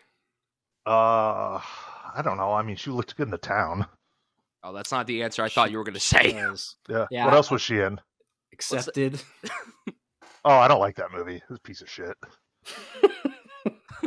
Yeah, like I haven't seen her in a lot. That shark movie was terrible. She was hot in that. I mean, the town is pretty shitty too, but no, it's not. You just don't like Boston. Yeah, if it was in New York, you'd come on it. Not true. I like Boston. Stronger was a great comedy. Should have called it The Town That Couldn't Defend Against Terrorist Attacks, and oh my god, you'd be a big fan of it. But yeah, now you're talking. But yeah, another Simple Favor. I'm okay. Honestly, I've been kind of tuned out with the whole thing with her. You know, there's just so much so that comes out every day. Yeah. It seems it's pretty much just like PR from each side saying the other side sucks. It's not even worth getting into. Yeah, it's like I have other concerns in my life and what's going on with Blake Lively. Yeah, I don't even know why this is something that needed a sequel. Especially like 8 years later? Well, I kind of feel bad for the lady that wrote that book that movie's based off of with all that controversy, because like, you know, now that's overshadowed by her work. I don't know anything about that movie or any of that shit, but it's like, God, what a mess. I was gonna watch it, and then all the stuff came out, and I'm like, yeah, it's like, what a mess, man. I remember the first time I saw the trailer, I was like, ugh. It's like Age of Adeline. Jason Lively's better anyways. Okay. Yeah, that's what it looked like. May 2nd. Next. Ooh, Marvel's back, baby. We got Thunderbolts. Starring some people. Anyways, moving on. Alex Ross Perry. Aren't people fucking fed up with that shit yet? No, because they keep trying to justify it by being like, this next one is we're back. We're back. I'm telling you, man, we knew that was gonna happen. We've been saying it forever, and it happened. They keep getting oversaturated. They keep getting good people to make these projects, and I'm not Like, anti-Marvel, but I'm not as high on Marvel. Like 10 No, years I'm not ago, either. 10 years ago, I liked Marvel a lot. But to be fair, Yeah. they had only done like they were at maybe like 7 movies at that point. Now they're at like Right. 35. Which one is this? Yeah, This it was is like number 36. Every character needs a story. Look, I had a Thor poster on my fucking wall. I liked some of that shit, you know. yeah, like I was into it. It was a cute Yeah. little thing back then, and now it's Directed, But, you know, it's just like Star Wars. directed fucking by the guy drive who to the made ground. Robot and Frank Ooh. and 6 episodes of Beef. That's a good show. Good show. Neat. Robot and Frank. It's a good one. Yeah, I mean, honestly, in terms of all the Marvel movies that are coming out this year, and there's another one coming out this summer too. This one looks the best, but it's not saying much. That's like comparing diarrhea and shit. No, I know. That's what I mean. I mean, it looks like it's. I don't know. Just let it go. Just let it go. I also kind of like the idea of focusing on superheroes that don't necessarily have powers personally, because I don't know. It's called The Dark Knight. Yeah, it's called the Batman. Oh, that shit sucks too. Oh my god. Moving on. Alex Ross Perry, is that somebody you know, Seth, or talk about? I feel like you're, or maybe that's Sounds familiar. Oh, I forgot this was coming out. Pavements. I saw You ever heard this. the I indie saw this band at a Pavement? film festival in October. Oh, this is the guy that did Her Smell. What Yeah. a disgusting name for a film. Awful. But he also wrote Christopher Robin. And you know what? I've kind of wanted to watch that because I like Elizabeth Moss, but the title is so off-putting. It is a Yeah. weird title. He also It wrote is. Christopher Robin, which is so weird. Ooh. Really? Yeah. Interesting. Pavements was a cool little movie. It was interesting, but it's not one Oh, that I could you've see seen myself it, revisiting. eh? Yeah, I have seen it. He sees everything way before us regular people. Well, it's a documentary fiction hybrid film. Very cool concept. I wish I had more passion for the group that it covered, but you know. Yeah, if it hey, was Newfound Glory, maybe that'd be cool, but whatever. I want a Coldplay movie instead. Hey, you've got the you know who Omar and Cedric are, Brian? Who? Cedric and Omar, you have that in your watch list. No, What is that? Let me check what that is. It's fucking great. I mean, okay, they're the band At the Drive-In, the Mars Volta. They're some of my favorite bands ever, but really interesting documentary. I'll tell you what's fucked about that, though. On Letterboxd, it goes, a portrait of 2 gay musicians. What the fuck? There's nothing gay about any of it. That's not what it says on Letterboxd. Yeah, it does. It says the film that charts the artistic. Personal relationship. I missed that part. I'm sorry. Oh. Like, I only saw the word which is- artistic relationship. not no, but like if they were gay, that'd be fine. But Yeah, I don't but- know where that came from. Yeah, but the word personal doesn't mean. Does Maybe that the really band's mean just fucking romantic gay. right away? I don't know, but it was really good. Anyways, one of the guys, his wife was one of Danny Masterson's Scientology victims. Oh God. Yeah, so Does he that got all play caught into up That's in. why I added. Yeah. He got caught up all into that. I think I in saw. Scientology and shit. You're the only person I followed that watched this. Well, I've loved those guys since I was So- like 15. So to see them get a 2-hour documentary was I guess pretty that's why I fucking added good. it to my watch list. Holy shit. Or maybe it played. But at if the you're film if you're festival. looking for music docs. Oh, it played at when I went to South by Southwest last year. It played there. That's why Yep. I added it to my watch. But I couldn't see it. I remember I wanted to see this, but I was just looking. I'm like, what the fuck is this description? 2 gay musicians? Where did that I come mean, it doesn't from? say the word gay, but I can understand reading the word personal relationship, thinking that No, it says gay. what? Can- I'm gonna read you what it says on Letterboxd. Let me read. Omar and Cedric, a film that charts. Dude, they changed it. That got changed just the other day. I swear. So I bent out of swear to shape. God. Oh my God. No, but it was just like where did this come from? I was like, why does it say that? Oh, Maybe So, whoever wrote it up didn't It know got what it was. changed. oh Maybe my whoever wrote it God. up didn't know anything about the band. It's just weird. I'm like, what? Maybe they're Where like did at that the come from? drive-in. They made it seem like it was like they went on a about gay 2. date. Yeah.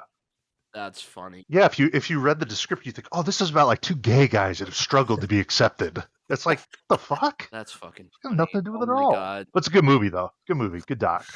Oh my God, Put it that's on the so list. funny. Nick, what's next? That literally just changed within the past day. Jump to May 9th. You don't want to talk about the Alec Baldwin film Rust coming out? No, I'm good. The murder Alec this is Baldwin. in America when you can murder someone and be a celebrity. Now he has a fucking reality show about his kids, and it's no big deal. Alec the Killer, what a scumbag. Wow, the star of Netzy Classified is in this movie. Interesting. Talk about a Who? interesting. Oh, Devin Workheim. Oh, that's how you know it's bad. Exactly. Ooh, Francis Fisher. Now we're talking. I prefer Ruth Fisher from 6 Feet Under. I was thinking that. I just didn't say it because it was a long shot. But yeah, I was thinking that. You don't like Francis Fisher? Who's that? Is that a guy or a woman? That's No, it's Rose's the mom from Titanic. Oh shit! Yeah, I do like her. God damn. okay. Oh, mother. Shut up. I like her. I like her. Don't you understand? The water is freezing and she's- now it's enough boats. Not a bad looking gal for 72. No. No. No. Let's see. Let's cut through some stuff here. God damn. Friendship, the Tim Robinson, Paul Rudd film. Another movie that I already watched. Okay, well, what'd you think? I thought it was funny. You don't need us here. I thought it was funny, and Tim Robinson is a guy whose work I haven't really delved into, but I thought this was a really, really entertaining. I'm not big on the cringe comedy. Like I'm very like iffy with that, but this one I thoroughly enjoyed. I really enjoyed. Kate Mara back to acting. I prefer. I haven't seen her in a while. I mean, she's the worst of the Mara actors. Of course. But They're making a movie together where they're playing twin sisters, which is so weird. I saw that. Maybe they'll fuck. Directed by Werner Herzog. Ooh. I just saw Werner Herzog on the Conan podcast the other day, and How old is he? He's got to be about 80, man. something like that. Yeah. Yeah. But he was talking about how he likes trash reality TV. He's like, Really? he's like, oh, that Honey Boo Boo. There's just something so fascinating about. That's fucking weird. There's so fascinating about this in the American culture. Yeah, you gotta watch that movie he did about his friendship with Klaus Kinski, my best fiend, or something like that. I know. I feel Holy like I need to watch the movies. That guy together was first. fucking insane, dude. And I like him. Like, not that. I mean, his Nosferatu was fucking awesome, but boy, that guy was unhinged. Yeah, probably a reason why his kids didn't have anything to do with him. Yeah, I didn't even know that was his daughter, the chick from Paris, Texas. Oh, Natasha Kinski. Yeah. So hot. Paris, Texas.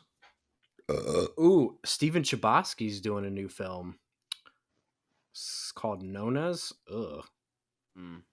It's like a Netflix film. It looks like shit. Oh, it stars a lot of older women.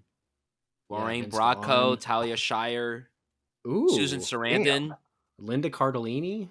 Oh, Talia Shire, what's she, about 90? Oh, she is 78. So close. I haven't seen her in a while. She was in Megaflopolis. Was she? What? Yeah. Didn't you watch God, that? I did. I think she played Adam Driver's mom. Good That movie God. was fucking stupid, man. Oh, it was ass. And like I wanted to like it. That was like when I went into. I'm like, I'm gonna see this in a different way than these fucking regular idiots. I'm gonna see this I as a don't know. masterpiece. Yes, I honestly like. I was like, all right, let me. This is Francis Ford. This is gonna be fucking good, man. And it wasn't. it was stupid. Slog to get through. Yeah, it was. Speaking of downfalls, Steven Chbosky, he go from Perks of Being a Wallflower to Wonder to... Dude, Wonder was a good movie. To Dear Evan Hansen, one of the worst movies of the last 10 years. Whatever this Italian movie is. Vince Vaughn's in it. Yikes.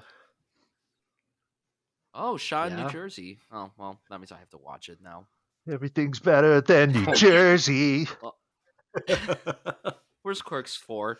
Let's see. Yeah. Dude, Bryan, Ooh. as a New Jersey native, have you watched Vulgar? No, I don't know what that is. Do you know about Vulgar? No, I don't know what that is. Let me check it out. Oh, it's directed by Bryan Johnson. He's on Comic Book Man. It stars Brian O'Halloran as a clown Oh, God. What year did this who come gets out? raped by men. It was a fucking crazy movie, man. Wait, what's the director's name? Bryan what? Bryan Brian Johnson, I think. Oh, just like from the Breakfast Club. Yeah, Yeah. very white film, by the way. Middle name is Ralph, as in puke. Yeah. Well, oh, we didn't even talk about that whole 40th anniversary thing of how like that was the first time What's they there were all to talk together. about? Well, they I think haven't. it's really interesting. They haven't been It together is. in like probably like 40 years since they made. Well, it. yeah, Well, Emilio Emilio's a little Estevez. spooky. Yeah. Too good for it. Molly Ringwald went off the deep end. She's a psychopath. Judd Nelson. He looks He's so looking a little old. strange. Like he Yeah, looks he was. really old. A little decrepit. I thought He the looks same. the most different of the five of them. Ali Sheedy is like the one that's the most. Yeah. She looks the most normal. And we met Anthony Michael Hall. We did. Got this great. I need to post it for Throwback Thursday. That picture of him ready to beat my ass. Polite? He was nice. I got this perfect screen cap though when I was like filming Nick talking to him, and he looks right at the camera like he just looks like he wants to fucking knock me out, dude. He's a scary guy. Like you wouldn't think of that as the nerdy guy from Breakfast Club. I know. Like you guys have seen Edward Scissorhands, right? Yeah. You know how he's like the bully in that? I thought that was such odd casting, but it was kind of cool to see him in that role. It worked. It worked. Yeah. Where was that? Were they in Chicago? They were in Chicago. Yeah, makes sense. I just kind of I saw something about it. It was cool to see them together, but I just thought it was. I really don't like and everything. Like I don't like slamming these movies that built your career and fucking coming out with this I don't like shut that up. Either. Like, why are you slamming a movie that like you wouldn't even have a career if it wasn't for this movie? Yeah, but you're fucking sitting up here talking about it because of the movie you were in. You benefited from it. Quit yapping. Yeah. Anyways, though, it was cool. You're talking about a dead man. I love the film. I love the food. Show Dick some respect. Seriously. Very white film. Anyways, pussy. I mean, she's not really wrong. I know what you're saying. No, but like, who cares? I know. Who cares, though? I'm talking on a literal. I'm talking. Yeah. No, she's right. No, she's right. She's right. But like, why does that matter? So what? It doesn't matter. No. Moving on. Anyways, May 16th. I'm kind of excited for this one. Final Destination Bloodlines. You guys fans of the Final Destination franchise? I like the first one. I've only seen the first one, and it was fun. It was enjoyable. Are they bringing all the people back for this one, like Ali Larder and all those people? Tony Todd's in this. Tony Todd's in it. Oh, it's got to be his last one. Yeah, they showed a picture of him. Well, I would say he didn't look good, but he's dead already. So yeah, he was like towards the end there, he was doing that whole shitty indie horror circuit where you paid him enough, he'd be in your movie. Did you guys see the new Candyman where he made an appearance in it? I just wanted to see that part. Really, it was okay. Like but the first. How much is he in it for? Maybe like 5 minutes. I'm not even like that high on the original Candyman. Yeah, me either. I like the original Candyman. I was surprised how much I liked it. It's a cool look at like the Chicago projects and shit. Because I mean, that really is like fucking pretty accurate. Yeah, I mean, the new one it wasn't terrible. It was just very forgettable. And it felt very rushed. Like it was everything happened in the last like 15 minutes, and then the movie just ended. I know. I just wanted to see the clips of him. Yeah, I mean, I guess it'd be cool if they brought back some of the people from the other ones, Bloodlines. I mean, I guess the synopsis is that like the first event happened in like the 60s or something at the Seattle Needle. So this is like a prequel. It's like a prequel and modern. It's showing like how the whole. I suppose for something like Final Destination, you don't go into it really too concerned about the story and the way it connects, Right. Like let's get Mary Elizabeth Winstead's mom or something, but I just haven't heard the best things about it. They're stupid. I know I've seen some of the other ones, but I just really remember. I just remember the first one with the plane and Devon Sawa and all that. Yeah. Well, the last one, like the fifth one. You guys want to hear a spoiler? Oh, doesn't it end with that scene? It's them on the plane, right? Yeah, like it's connected. Like he's on the plane that Devon Sawa gets off of. So how do they do that? Do they just splice in old footage or? No, it's fucking weird because you're in the seat with the character and you see it from his angle, so it's like behind the Really? action. It's weird That's how they kind of did cool. it. When I saw that in theaters, I was like, "Wow, Whoa! this It is all so connects. cool." I was a sick kid though. I used to draw the deaths from the movies. Sick kids usually turn into sick adults.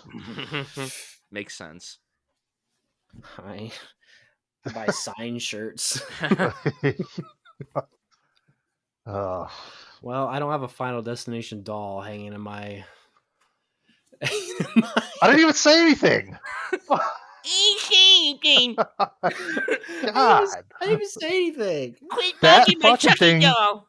It does not leave the case. I don't play with it. I just fucking light it up. It looks cool. Light him Yeah, up. with your cum shots. Shut up. I light it up. Anyway, what were we talking about? Final Destination. What? Okay, what's this Trey Edward Schultz movie you were talking about? Hurry Up Tomorrow. So basically, The Weeknd is playing the fictionalized version of himself, and he's Again? supposed to. Yeah, but he's called like he doesn't change his name. He's just playing like himself within. What do you mean himself. again? When did he do it before? Uncut Gems. Oh shit, you're right. Yeah, I'm saying we're beat the shit out of him. You're right. But he basically, reading the description, an insomniac musician on the verge of a mental breakdown, he is pulled into an existential odyssey by a mysterious stranger played by Jenna Ortega. Yeah, but who else is in it? Smelly Berry. Look, I'd watch this. I like Trey Edward Schultz, but I don't really like The Weeknd, and it just and Hurry I said up this tomorrow. Somebody's got to tell me what needs to hurry up. What's hurrying up tomorrow? But I don't care what anyone like Nick says. I'm a Jenna Ortega fan. I think she's a great talent, so I'll watch her movies. I will say, I said to Nick that from the trailers, it just looks like Misery. That's what it looks like. This person is like kidnapping this. That's a bad thing? No, but like, when you go from James Caan and Kathy Bates to The Weeknd and Jenna Ortega, it's like, yeah, you're right. That sucks. Step down. I want to see that unicorn movie. No, that shit was okay. Wasn't that good? That means it's probably a fucking great film. I don't think so. Yeah, you don't even like Paul Rudd. I like Halloween 6 and Role Models. Not a fan of Knocked Up? No. Or you a virgin? It's okay. I'm a big fan of Wanderlust. Oh, David Wayne. Wet Hot I haven't seen that. Summer. Wet Hot American Summer? Don't like that one. No, that's shitty. What? Yeah. Watch it again. My God. Nope, once was enough, and then they made that dumb series. Just horrible. No, the series was good. The second series. No. The second series wasn't as good. I will admit that, but the first one was very, very strong. All right. What's this? Jenna Ortega, The Weeknd. What's this movie called? Hurry Up Tomorrow. Interesting. Is it? He was good in Uncut Gems. Man, it's crazy how much Julia Fox fell off. How she looked in that movie compared to how she looks now. What a crime. Yeah. But someone that didn't She fall had a off. fat turd cutter in Uncut Gems. It's like not Yeah. I remember one. Yeah, but it was fucking honestly, fat. like, I remember one time you're like, I want the Criterion cover of it to be Julia Fox taking a big fat shit. Who said that? One of you. You're like, big fat shit. Nick definitely said that. I would not say that. No, that was definitely sad. That would. Chunky peanut butter. You know, there's definitely. Oh God. You know, there's definitely Uncut Gems in that shitter. Oh my God. She was just majestic in that film. I don't. Crazy. Oh my God, I'm gonna come. Oh my God. I'm gonna come. God. I'm damn. so fucked up. I'm so stupid. I'm so alone. I'm so fucking alone. I'm not a fucking athlete. This is my fucking way. This is how I win. Who would have thought we'd get a great performance? From Congratulations, Arno. You fucked us all. That was pretty good. That was pretty good. You got the same whiny voice. When's Happy Gilmore 2 come out? I think that's in the summer too. Boy. But going back to what I was saying before, Nick, speaking of things that haven't fallen off, Hurry up, I'm hungry. Mission Impossible. You're always hungry. Hungry. Mission Fucking Impossible. Augustus Hungry. Gloop I over mean, we here. already talked about it, but Just eat your microphone. yes. Okay, what were you saying, Bryan? Mission Impossible. hungry. Mr. Gloop, do you have anything to say? I wonder what that was made out of. Well, it's like a Fucking love that lollipop. shit. It's like a lollipop. Yeah, something like Oh that. man, It was like one of those cake pops from Starbucks. Yeah, probably. It's very odd. It's a very Um, strange scene. Next time you watch it, just pay attention to that part. It's like, what the fuck? It's Well- all I can pay attention to. It's really weird. Well, we already talked about Mission The Impossible, juicy but meat he's eating, though, looks really succulent. Nick, what's the other movie coming out on May 23rd after Mission Impossible? Lilo and Stitch. Oh. But I suppose you're probably talking about the Guy Ritchie film. Oh, we could talk about Lilo and Stitch. You know, this. Do you guys Look, like the original Lilo and this- Stitch? I've never seen it. Seen it. You've never seen? Oh, it's pretty good. No, Pretty solid. I have no can't interest. be any worse than that disastrous Snow White release. Yeah. I bet 4chan's excited about that. You know, Hopefully, we never have to see that fucking idiot Rachel Zegler ever again. So oh my god, I'm not going weird. to comment on that. Lilo and Stitch, the biggest question mark of this for me is that the guy who directed Marcel the Shell is directing this. That's like the big thing that makes me go, Oh, what? Oh, Why? well, it's gonna suck. what? I mean, it probably will suck, but you didn't like Marcel? That was okay. He got annoying after about an hour. That's what people Wanted to think see of the that. I have no podcast. heart. I wanted, I wanted to see that shell get fucking stepped on. To be honest with you. You were probably sick. happy when the grandmother died. Heartless. Yeah, I don't even remember that part. Must have been tuned Isabella out. Rossellini. I didn't Kind of know a dumb that. film. Still Oh. doesn't make me want to watch it, but Jeez.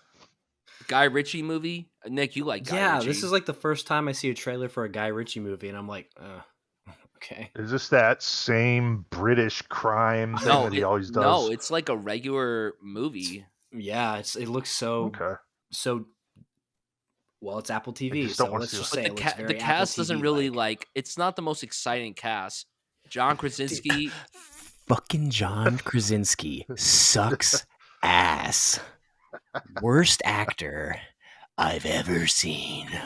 Every Guy Ritchie movie is like fucking British guys in suits with guns in the trunk. But Yeah, like, that's why it's cool. suitcases. but you know If what? it was But you if know it was, what? If All it the was a mafia film, it'd be cool because it's British. It's like No, Aladdin's Tuesday, isn't it?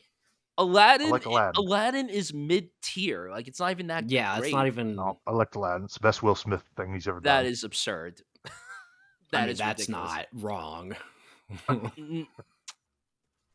Mm, but the wi- the Those- but Dude, the Aladdin women trailer the was, like, women in this greatest Guy thing I've Ritchie ever seen. movie, really like Natalie Portman, Carmen Yeah. Ejojo, I think that's how you pronounce her name, and Oh, Carmen Isa Ejogo. Gonzalez. It's not Isa. I don't know. Isa, tomato. Oh, Domhnall Hot, Gleeson. hot.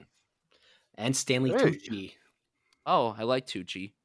Yeah, I like the Tooch, the Gucci Tooch. Gucci Tooch. I liked him in Conclave. Yeah, yeah, yeah. It didn't do anything for me. This Fountain of Youth, and it's just sad. Sad to see the road that this man's gone down. Mm. You know, if he made that recent Jason Statham movie, it would have been much better. The one that just came out of Working Man, it was so bad. Oh, see, like Is that like the wouldn't even bother Beekeeper? with that. Yeah, if he did that yeah, too, that that would have been too. better as Oh. well. I There's didn't. Those nothing just seem so appeasing- generic to me. There's nothing appeasing about David Ayer, the filmmaker, anymore. He's only made No, like 2 good there isn't. movies, and he really talk about someone that really fell off. He Oh, made one not a good fan movie. of the tax collector. No, He made one good movie and it's fine. he made what? One good movie and it's fine. Which one is that? Fury. Which movie? Not you don't like End Oh, of shit. Watch with Jake Gyllenhaal? Nah, he Really? was okay. Fury was Forgettable. okay too. Hmm. What's next? We don't like Uh, anything here. Karate Kid Legends. Uh, But on- on- Ralph Macchio's back. Ralph Macchiato. Oh God, Jackie Chan is in it. I'm. You know, I heard What that, did you That eat? show was nothing. I had to blow my nose. I heard that show was very successful. People love it. Is this a continuation of that? So it takes place after, but it's not like a straightforward continuation of it. Featuring a storyline placed 3 years after the events of the television series Cobra Kai. I loved Cobra Kai, and I'm not even like a big Karate Kid guy. Like I Heard it was good. like the original Karate Kid, but Cobra Kai I loved the whole time, and it looks fun. I think it's cool that they're bringing in Jackie Chan as well, because they said for years that Jackie Chan Karate Kid movie was separated from the Ralph Oh, Macchio series. wait. So this is connected to that? So he's playing that character? Yeah. Oh, Oh. God. Fuck. Oh my god. I don't know. It could What- be what fun. is Could be with, like, shite. Who knows? What's with John G. Avildsen movies becoming these huge franchises? Rocky and then the Karate, Kid. If anyone out there wants to see a Ralph Macchio performance that they might have overlooked, highly recommend Artie Lang's Beer League. That's right, he is in that. Oh, His performance in The Outsiders is like one of the worst things I've ever seen. Never liked that movie. I used to love it, and it's rough, really Yeah, gay. fine. It's fine. It's fine. A lot of homoeroticism going on in that film. Speaking of homoeroticism, Wes Anderson's The Phoenician Scheme comes out on May 30th. Hope it's good. Didn't we already talk about this? Yeah. Yeah, that's why I'm just telling you when it comes out. Oh, okay. Okay, June 6th, From the World of John Wick, Ballerina. I mean, that's literally the Oh. title. I haven't seen John Wick 1. Hey, speaking of Gabriel Byrne, he's in this. And Angelica Houston from The Witches. Hey. Okay. Nice. And Ana de I- Armas. Oh. Oh. Moving I on. need to watch her Marilyn Monroe performance. I Ooh, hated that movie. yeah. hated that movie. It's That movie was a It's- fucking chore to get through. Oh my god. Longest 3 hours ever. came Bryan out. says no, then it must be really bad. No, there are a came lot of out, people. never There are moved people that on. do really like that movie though. So The music's good. I like the music. yeah, That's and about it. she was good in that movie, but like I don't know. I like the Michelle Williams Marilyn Monroe. I film. like that movie Oh too. God. Yeah. That was Oh good. God. Oh god. Oh God. Ooh. Dan Trachtenberg has a new film coming out, Predator, Killer of Killers. This is an animated Predator movie, like Oh my Yeah. God. so. It is. Director of 10 Something- Cloverfield Lane. Yeah, like with Alien, this is kind of the same thing. I never super got into Predator. Seen the first one.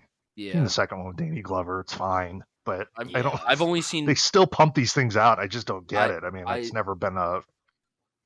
yeah, I saw the first one, and then I saw the reboot that Shane Black made, which sucked ass. Yeah, what a weird thing and for them to then make. they made that movie Prey on Hulu, which apparently was really successful. And Yeah. later this year, they're doing another Predator movie, like live action one with Elle Fanning. I just never thought that those were like. There was anything scary about that or anything. I don't know. Maybe it's not meant to be scary. That's the Or thing. yeah, or what? Or I don't know what it's supposed to be. And I just never. I think it's I don't just know. supposed to be like a sci-fi Thriller, action, action movie. Yeah. I just never really totally got on board with it. It's Like it's fine. I like the first Predator. It's just in terms of like the 80s things that Arnold was involved in. Nothing Yeah. tops Terminator, really. Oh man. Like that's the best thing that he did during that decade and everything.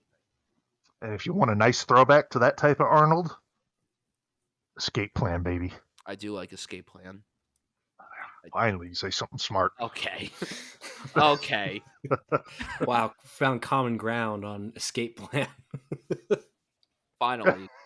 Finally. Dude, when Arnold opens the fucking chopper door and shoots the machine gun out of the helicopter, that's fucking classic. Have a nice bro. day, asshole. Yeah, I mean, come on, that's like vintage Schwarzenegger, man. When I saw that in theaters, I'm like, oh shit. Wow, you and all the other bros were jerking each other off. Oh yeah, sorry, it doesn't have Asian subtitles. You fuck. Oh my god. Damn, that was fucking racist. Jesus. No, it wasn't. Oh my god. That was like Mickey Rooney levels of racist. Speaking of, how about Mickey Rourke? Oh. What about him? He's on a fucking Seen him? reality show. That guy's crazy. All right, keep going. That guy's crazy. Life of Chuck, we talked about that. Let's see. How to Train Your Dragon. Live action. This is the stupidest thing. Like, I've never seen the animated and one. what boggles my mind more is that the guy who wrote and directed all 3 of the animated ones is writing and directing this. But like, is it new? Is it like I don't understand what they're doing. It looks like it's a total just remake of the original. Soon they're gonna start remaking all the DreamWorks movies. We're gonna get a live action Shrek at some point, probably. Ooh, donkey. You know, speaking of that, like, do you get on board with all that criticism? Like they released the new pictures of Shrek, and then everyone's like, "Bitch, oh, his nose looks different." I That's did not weird. like it was very jarring. It was very weird. Are you? No, the criticism is weird. I think the criticism is strange. I mean, I moved on. Like I talked Yeah, about the like day the- it came out, then I moved on. Oh my god, the uproar! Oh Jesus, his eyes look like whatever. I don't. It People is a doing the little same thing weird. with Like when you Donkey see it at Kong. first, you're like, "That's how they're looking." It's a little strange that they couldn't just keep Yeah. it the same. But like, You can't fucking satisfy anybody He's a nowadays. fucking animated ogre. do you know that? up. You know, I was thinking about this too. Like, so like you guys know how they're doing another Toy Story, which is ridiculous that they're even doing another one. So it makes me Yeah. think like if Toy Story 5, when it comes out next year, and then they release images of how they'll look, there's a part of me that thinks they're gonna change it up. But then I'm like, Pixar doesn't. Oh, do some that. of the bitch. Yeah, I don't know the outrage for that. I mean, I've never been a big Shrek fan. I've seen them, but not enough for. Donkey's teeth are a little bit off. The eyes are in a different position. Oh man. Oh, God oh, damn. man. Fuck off, you fucking fucks.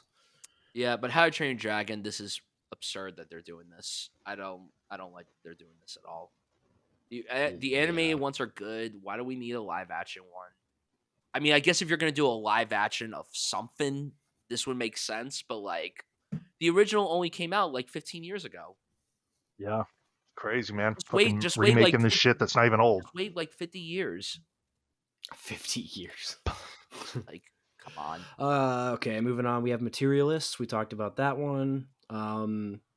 June 20th, we have a film called Elio.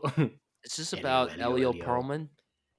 No, it's like a new animated Disney film. Damn it. I wanted another movie about Elio Perlman. What about Elio the peach fucker? That's him. That's him. I didn't know his last name. Fucking Perlman. Did you make that up? No, Or is that his actual that's his credit? last name. God. Elio Guess you're the only Perlman. one that knew that. I'm sorry. I'm gonna call me by your name, Stan. What could I say? I thought Seth was too, but I guess not. I like the film. I like the food. I like the food. It's a great piece of gay cinema. It's masterful. June 20th, 28 years later, talked about that one. Let's see. Ooh, here's something for Seth, the big car racer guy. F1.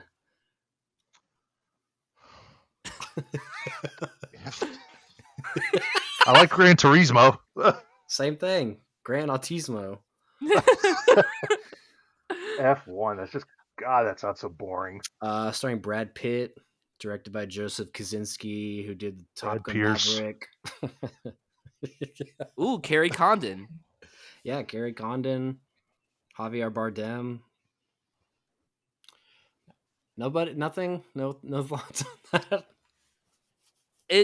It looks cool. It looks well done, but like, I don't know. Car Look, racing Top Gun sucks. Maverick was good, so maybe this will be good too. Cars sucks. Car racing sucks. Oh. Like, just drive to your destination. Oh, but you'll fucking play. You'll race around in Mario Kart. You make no sense. It's cartoony. It's fun. Wasn't fun for me. Yeah, me either. Megan 2.0. Hard pass. Nope. Nope. Ooh! July 2nd. Gareth Edwards, Jurassic World Rebirth. Well, you better be first in line to see that, since the creator's better than Star Wars. Oh, I've seen a lot of stupid statements. Brian, I've seen a lot of stupid statements. Yes, I'm well aware. That is one of the dumbest things I've seen. It just is. Sorry. We all have our opinions. The creator is not better than the original Star Wars. You fucking Nimrod. Most things are better than the original No, Star Wars. say what you want about Star Wars now. I get it now, but come on. They're pretty rough. God. I don't know how I feel about this new one coming out. I like that David Koepp is writing it. He wrote the original Jurassic Park, and he's the sole writer on this, but I don't know. I just don't give a fuck about dinosaurs. Like So do I, me either. The niche of Jurassic Park it's not existent anymore. No. Like, guess what? It's fucking Steven 30-some years Spielberg ago. made The it, original and that's is the a whole reason it's the good. original is a masterpiece, and that's really it. The first Jurassic was World is not the such- worst thing in the world either, but like It's not. But the first Jurassic Park was such a big deal at the time. That was such a big deal, and now it's driven into the ground like everything else. Brian, I'm with you. Jurassic World was okay. I was there day one, excited for that, but didn't quite live up. I liked it more when I saw it the first time, and then I revisited it before Yeah. Fallen Kingdom, and Fallen It Kingdom was a was- piece of shit. That was really That was terrible. bad. And the other It one was that came out, cool. Dominion, that was also a piece of Ugh. shit. It was cool to see the vision of Jurassic Park, like as an operating theme park. That was neat. Yeah, but it's like Was neat. we don't need this. But like, I like this cast in the new one. I like Scarlett, I like Mahershala, and I like Jonathan Bailey. Jonathan So, Bailey. What is the premise of this? What are they doing? So Which island is this? it says 5 years after the events of Dominion, Earth's environment has largely proven inhospitable to dinosaurs. The surviving creatures now reside in remote tropical locales, reminiscent of the environments where they once flourished. So I think they're like island hopping. I almost wish they would give it like the Halloween treatment and just retcon. ignore some of that shit. Like if this was just a direct sequel to the first Yeah, Jurassic just Park. like a sequel to Jurassic Park. Yeah. Interesting. I really Jonathan wish they. I don't know. I really wish they didn't call it Jurassic World Rebirth. Like, Yeah, it's just- can we just go back to Jurassic Park? Jonathan Yeah, Bailey's I- character is named Dr. Henry Loomis. Oh my, oh my god. Brian, do you like the second one, Jurassic Park? It's okay. I've only seen it once. It's Yeah, it's just, man, I love this shit drops off quick. I love Spielberg and everything, but that's definitely one of his weakest. It's his lower. films. Yeah, It's not his it's worst pretty film, but bad. it's one of his weakest ones for sure. That was definitely like a one for you, one for me type of thing. Like Yeah. that was not. I'm with you. I'm with you there, though, Nick. The whole dinosaur appeal. It's it's cool 35 years ago when Jurassic Park came out. And you could make dinosaurs cool, but this just doesn't scream cool. That's the thing. A suggestion for ladies and gentlemen out there that are listening: if you want to see a recent movie with good dinosaurs, check out the Robert Zemeckis classic Here. More with the Robert Zemeckis. I bet those turd. dinosaurs don't look any better than the ones in the Tree of Life. Oh, 10 times better. Better shading on the animations, everything. Well, one came out like 12 years ago, so. Yeah, one's just in a better film. Okay. June 11th. Superman. Oh, James Gunn Superman. Okay, this is I didn't really like the way his face looked in the flying scenes. Like, talk to a fucking lady in the night. God. I didn't really think the fur patterns on Superman's dogs were comic book accurate. He's being helped by his dog. He's way weaker than the Zack Snyder Superman. Yeah. The shade of blue on his suits doesn't quite match the original comic book look. It's just, you can't fucking please these people, man. I don't No. know. It's Crazy. It's a I literally sickness. don't And give whenever a you fuck think about you're any sick, of that. just know there's ones that are way worse. I just judge the movie on its own, and then I move on Yeah. with my life. What did you think? What if you were looking at that as someone who didn't give a shit about anything Superman or didn't even know what it was, and you saw that? What would you think? I mean, it looks fine to me. I like the Like, cinematography of the I trailer. I'm with you there. It was fine. like James Gunn. I do like his stuff. I think that in terms of the comic book stuff that comes out nowadays, he is one of the better filmmakers to like capture that on screen because he makes it like feel like a comic book Right. type of thing. This looks interesting to me, and I think he's a good choice to bring Superman to life. And I like how when the movie begins, we're not going to get Superman's like whole story. He'll already be Superman when it begins, which is great because we don't need another origin. Yeah, do We've something had it different. Like we've 5 seen that. times already. No, I agree with that. Like if they're gonna do it that way. We And don't need to see the same and I thing over and over also again. really love this cast. I think that all these actors are very talented. David Cronenweth, who's not really a well-known actor, he's been in a lot of small projects. He's very good. Rachel Brosnahan as Lois Lane is a fantastic casting, not only because she is a very talented actor, but she is so fucking hot. Like she is so hot. Like I'm Nick's laughing. No, what's the newspaper company in The Daily Planet. Oh, okay. I thought it was Globes. Something Globe. I was like, she's got the Globes. It looked fine as someone who doesn't care. And also, whatever. I think that Nicholas Hoult as Lex Luthor is a very cool casting too. I like him a lot. I think he's a very underrated actor too.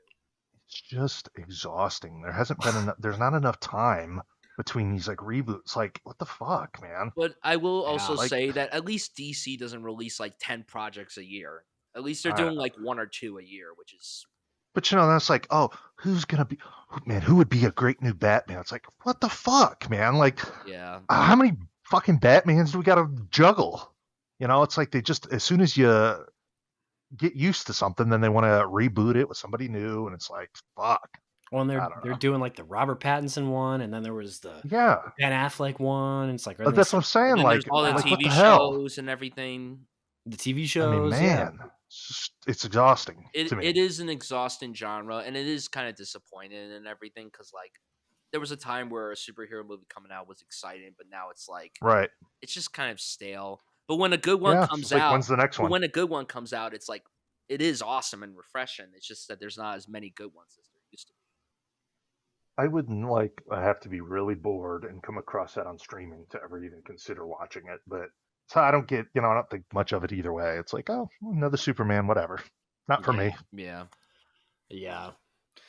Well, speaking of another, we have I Know What You Did Last Summer. I hate. Why are we getting? The first one sucks. The first one does suck. I mean, my God. It says Jennifer Love Hewitt and Freddie Prinze Jr. on. Yeah. Oh yeah, they're all in it. Why do we keep doing reboots of horror movies, but we just have them being titled the same as the original? Like, why do we keep? It's doing the that? new thing. They did that with Halloween, Scream, and now this.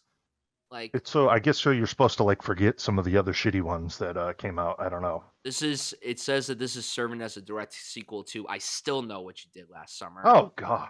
God. I don't like I Know What You Did Last Summer, and No, the first one is not good. With the sequel. It's awful. Like some shitty teen drama. It's just not good. Boring. But and look, Jennifer Love Hewitt in that. Oh my God, so fine and everything, but I don't know. Who's the other chick that's in those movies? Sarah Michelle Gellar. Yeah. Oh, Johnny Galecki's in I Know What You Did Last Summer? He is. Oh Are they not bringing her back? Because it doesn't say her name. I thought they were all in Did it. she die in the movies? I don't know. I can't fucking remember, honestly, but what does that matter? Oh, it says here, Sarah Michelle Gellar told Entertainment Weekly that she'd been approached to reprise her role from the first I Know What You Did Last Summer, owing her friendship to the director, but declined because her character had died in the original film. See, okay. So the only one that was considering any sort of continuity or anything. Yeah, you know how they're doing Scream 7 and apparently they're bringing a dead person back? That's so dumb. That's the series I have a gripe with. I like the that Scream series. I hate but I get it how people. First mean, one's she's- fine, but oh my god. I'm she's also also- not like as passionate about horror, so like maybe it just works better for me because I'm like, I'm kind of like hit or miss with horror as a whole. He gets scared. No, the problem Scary. is they don't scare me enough. Like I'm just like, this is not scary. People that hype up movies to be scary, like when I saw Insidious for the first time, people were like, this is the scariest fucking movie of all time. And then I watched it and I'm like, this shit yeah. wasn't scary at all. I can count the movies that I find scary. The on Shining one hand, terrifies me. Yeah. That movie Yeah. terrifies me. There's a ton of horror movies I love, but there's only 5 that I think are like scary. Blair Witch, is that one? Yes. Yeah, that one Yep. scares me too. Like that's Which one? Blair Witch. Oh god, yeah. Movies don't scare me, but video games like make me cripplingly anxious. Like I can't if do a the horror video movie games. scares me or creeps me out, then it does its job. But if it doesn't make me feel either of those things, then it fails. It's like when you watch a Right. comedy and it doesn't make you laugh. Yeah. I mean, there's a lot that I love. Like, I love the first Nightmare on Elm Street. I don't think it's scary. It's Agreed. kind of a goofy movie, Agreed. But I'm a big fan. But in terms of like shit that scary, yeah, Blair Witch, The Shining, Exorcist. I mean, I still think the original, The Exorcist. I still think the original Halloween is creepy as fuck. If you just pretend that's all there was, and at the end he's up and he walks away. I mean, that was scary. Horror is just really hard to appease. It's just not like my favorite. No, I get it. I want to love horror. I really do. I've been wanting to love that genre forever, but I just. You know what though, know. with that genre, more so than any other one, there's thousands of shitty movies, Yeah. and it's up to you to like find the fucking gems, Right. because there's a lot of And garbage. I know that everyone has a different definition of horror. Like people consider Silence of the Lambs a horror movie. Like it's creepy, but I don't know if it's like really a horror scary. drama, I guess. Yeah, no, I'm with you there. Like that movie doesn't scare me. It's more like a suspense, thriller. But he is like fucking creepy in that movie. It is creepier than most horror movies because Yeah. that's like something that could happen.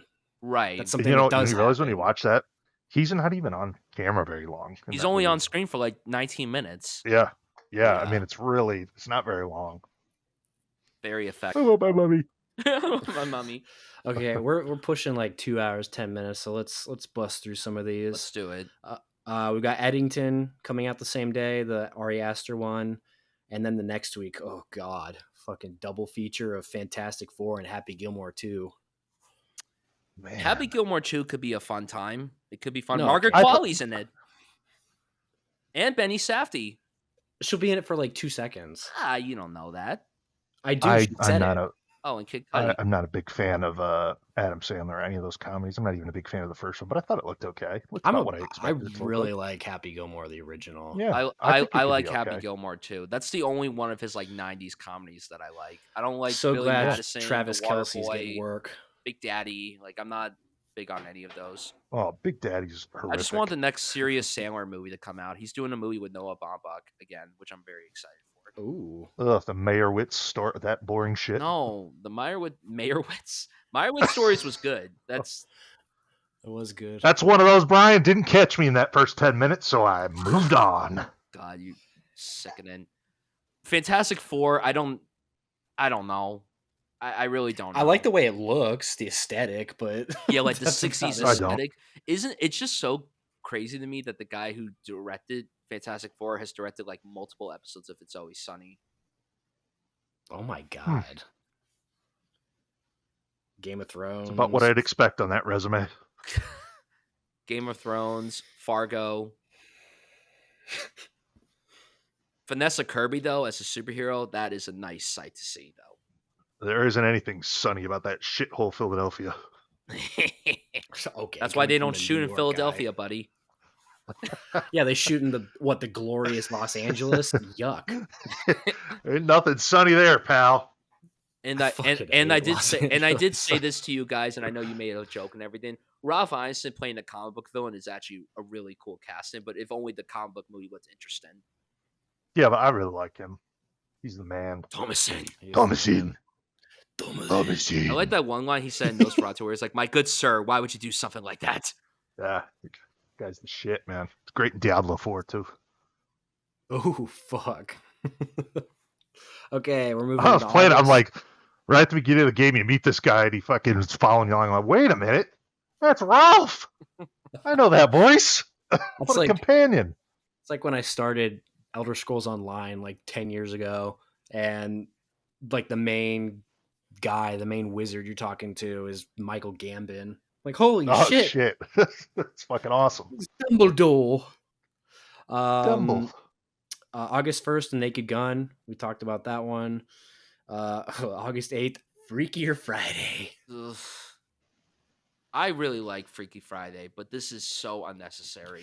Take me away. I wanna get out. That's I not don't me wanna go watching the movie.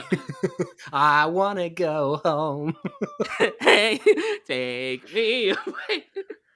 I wish Jamie Lee would just disappear. She wears the same fucking wig and everything that she's in now. It's like I always thought I was a fan of hers. I really am not, though. I don't like her at all. I really am not. I really can't stand her. In my head, I always thought, well, I like Jamie Lee Curtis, but no, Because you I love don't. Halloween. No. That's about it. Yeah, You know, it's just I Halloween. I don't know. They waited way too long to make a sequel to this, and The first one is fucking horrible. no, it's not. It's a Disney classic. I like the Crypt Keeper. Okay, but she did a good job playing the teenager in that. It was like Big. She probably was All inspired by right, Tom all right. Hanks in Big and did that. All right. right. And you know what? All right. Lindsay Lohan, happy that she's making a comeback. You know what? That's good for her. That's good for her. She looks I'm good. more of- She looks good. We need Hillary Duff back on the screen. Whew, Oh my she's God. fit.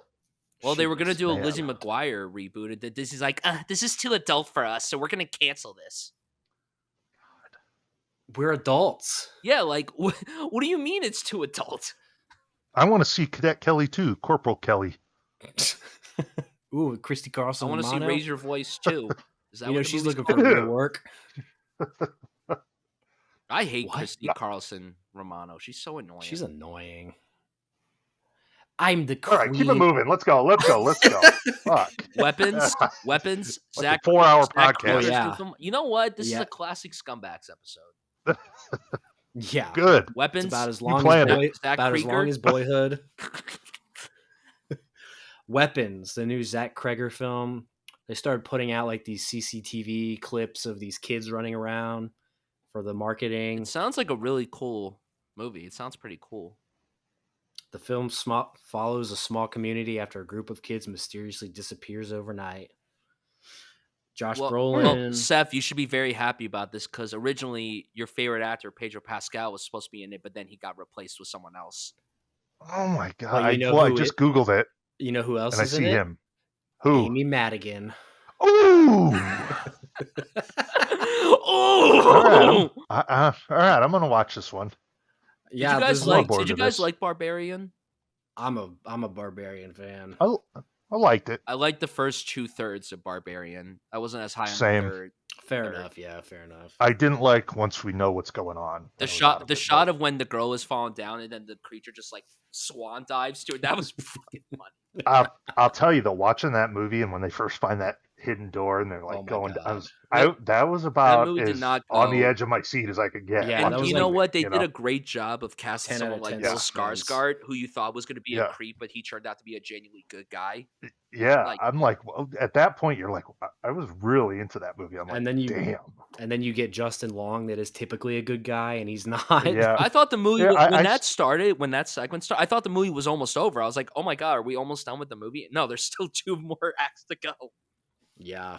yeah. I'll check out Very this new one. unique That's, studio horror film, and I'm sure that this Yeah. one's also going to be unique. Too. yeah, Amy Madigan, 75. What the fuck? Oh man. What was her All name right, in Field of Dreams? Annie. Hey Annie, did you hear that? Annie. I didn't hear anything. Ray, dinner. Man, Fuck. Next, Okay. August 15th. Nobody 2. Nobody asked for this. is this 2. the Bill Bob Odenkirk? Bill it Burr, is, Bob yeah. Odenkirk. Bill Burr, Bob Odenkirk. Bob. Okay, I heard that was a good movie. I liked. I I like heard the that was a good movie. Nobody was a fun time. Yeah, but I don't know why we need a second one. Ooh, That's Christopher just Lloyd's not the in type it. of movie I go to. Christopher Lloyd was like Okay. a scene stealer in that first one. Is he in the Damn, he's first got to one? I be up forgot there about too. that. He's very much up there. 86. 86. Whew, man. This time is coming. Guess we can't get Back to the Back to the Future Future 4. 4 is, yep, it's fading every day, man. Thank God. Well, you know that as soon as Zemeckis croaks, they're going to remake Back to the Future. You know that that's going to I mean, happen. but they fucking reboot everything. Would it really surprise? I wouldn't be surprised if I got on here one day and saw a picture of fucking Michael J. Fox in his Marty McFly Oh my God. and jacket with a film slate in front of him. Zemeckis is like the king of trying new technology, so I'm sure they can find like an anti-shaking camera technology Oh that my they can use God. to make Back to Oh. the Future 4. Or they could just they could just say that like jumping through time caused something in his body that It's sad. It is. Ron Howard new film? Anybody? Oh, It's called Eden. I didn't see. This was at TIFF, and I wasn't able to see this. Ana de Armas, Vanessa Kirby, Sydney Sweeney. God Oh damn. my God, so many Damn. hot women. Oh, and Jude Law. The film is based on the true story of a few European settlers arriving at okay, who cares? Ron Howard Sounds like your typical like Ron modern Howard is Ron mostly Howard miss or boring miss. film. Yeah. He's made some good movies, but Did you say he's miss or miss? yeah, Pretty He much. He kind of is. he's made Yeah. some good movies, but not that. Yeah, How the many. Grinch Stole For Christmas. some reason, when you think Ron Howard, I don't know, I always think, oh, that might mean quality, but then you think about it, and It's Yeah. not it really. is crazy because like. Yeah, like in terms of those Oscar-winning filmmakers, when you hear Ron Howard, you're like, "Ooh, it must be good," Yeah. and then it's Oh, like, eh. Ron Howard. But when he makes a good movie, it is good. He just hasn't made enough. Like most of his movies are just okay or bad. Like there's not many great movies. Like Apollo 13 is probably his best movie. Still never watched that whale one. I like Heart of the Sea. I do like it, but it's also been a long time. Cinderella Man's probably. I his like best Cinderella one. Man. I do like A Beautiful Mind, which he did win the Oscar for. And I liked Rush. He did that 8 Days a Week, the Beatles documentary. That's good. Did you guys see Rush? Yeah, it didn't give me a rush. No, I did see it. It was fine. I don't really remember it, but And then of course the classic, The Dilemma, with Kevin James. For fuck's sake. not Kevin's finest work. I prefer Frost Nixon. That one's good too. Next. I can't believe this is on here, but the Chris Stuckman film Shelby Oaks is coming out. You know, everyone makes jokes about like his videos and everything, but I think him. I actually really do think it's inspiring that he went from YouTuber to filmmaker. I think it's I never cool. got into him. I never really watched him or didn't like him. I think it's cool that Neon picked it up. I think that's really interesting. Oh, so it's like an actual film. Mm-hmm. Wow. I still watch his review videos. I think he's like I do one too. of the more thoughtful reviewers. Yeah, now he's like separated himself from who he was 10 years ago. Meanwhile, Jeremy Johns is the same person he's been for like the last 20 years of doing YouTube. Yeah, like I was subscribed to him. I never really cared for him all that much, but anyways, it's cool to see that a YouTuber can make it. I mean, that's a common thing. I mean, the people who made Talk to Me, they came from YouTube, and yeah, you're right. And now they're doing their second movie with A24, which is pretty cool. Darren Aronofsky has a new film coming out, Caught Stealing. This one I do want to check out. I like Aronofsky. I don't care what the haters say. I don't care what the haters say. The Whale is a good movie. I don't care what the haters say. A former baseball player finds himself immersed in criminality in New York in the 90s. Sounds like Seth. Oh, fuck.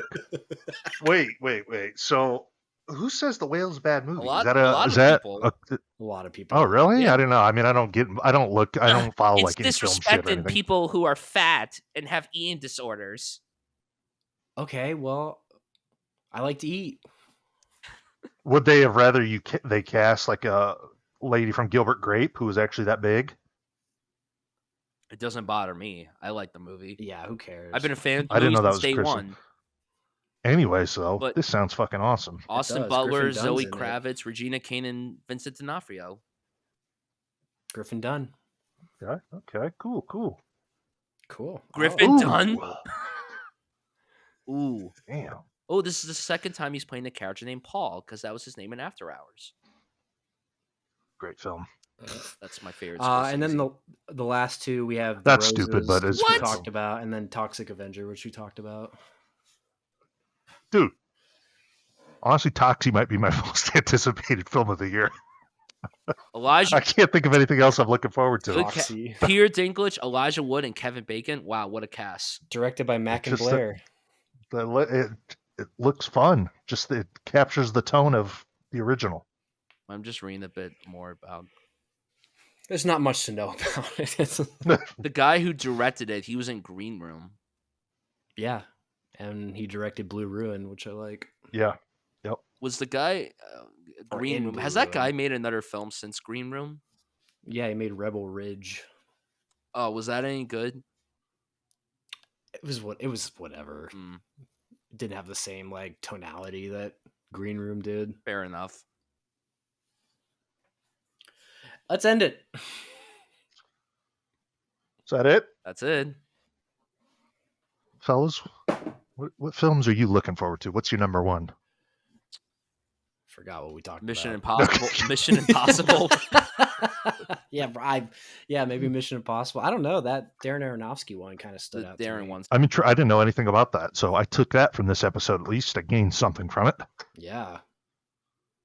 Brian, thanks for joining us. As always. Thank you. Where can the Thank you for having me. listeners find you? Go ahead and plug yourself.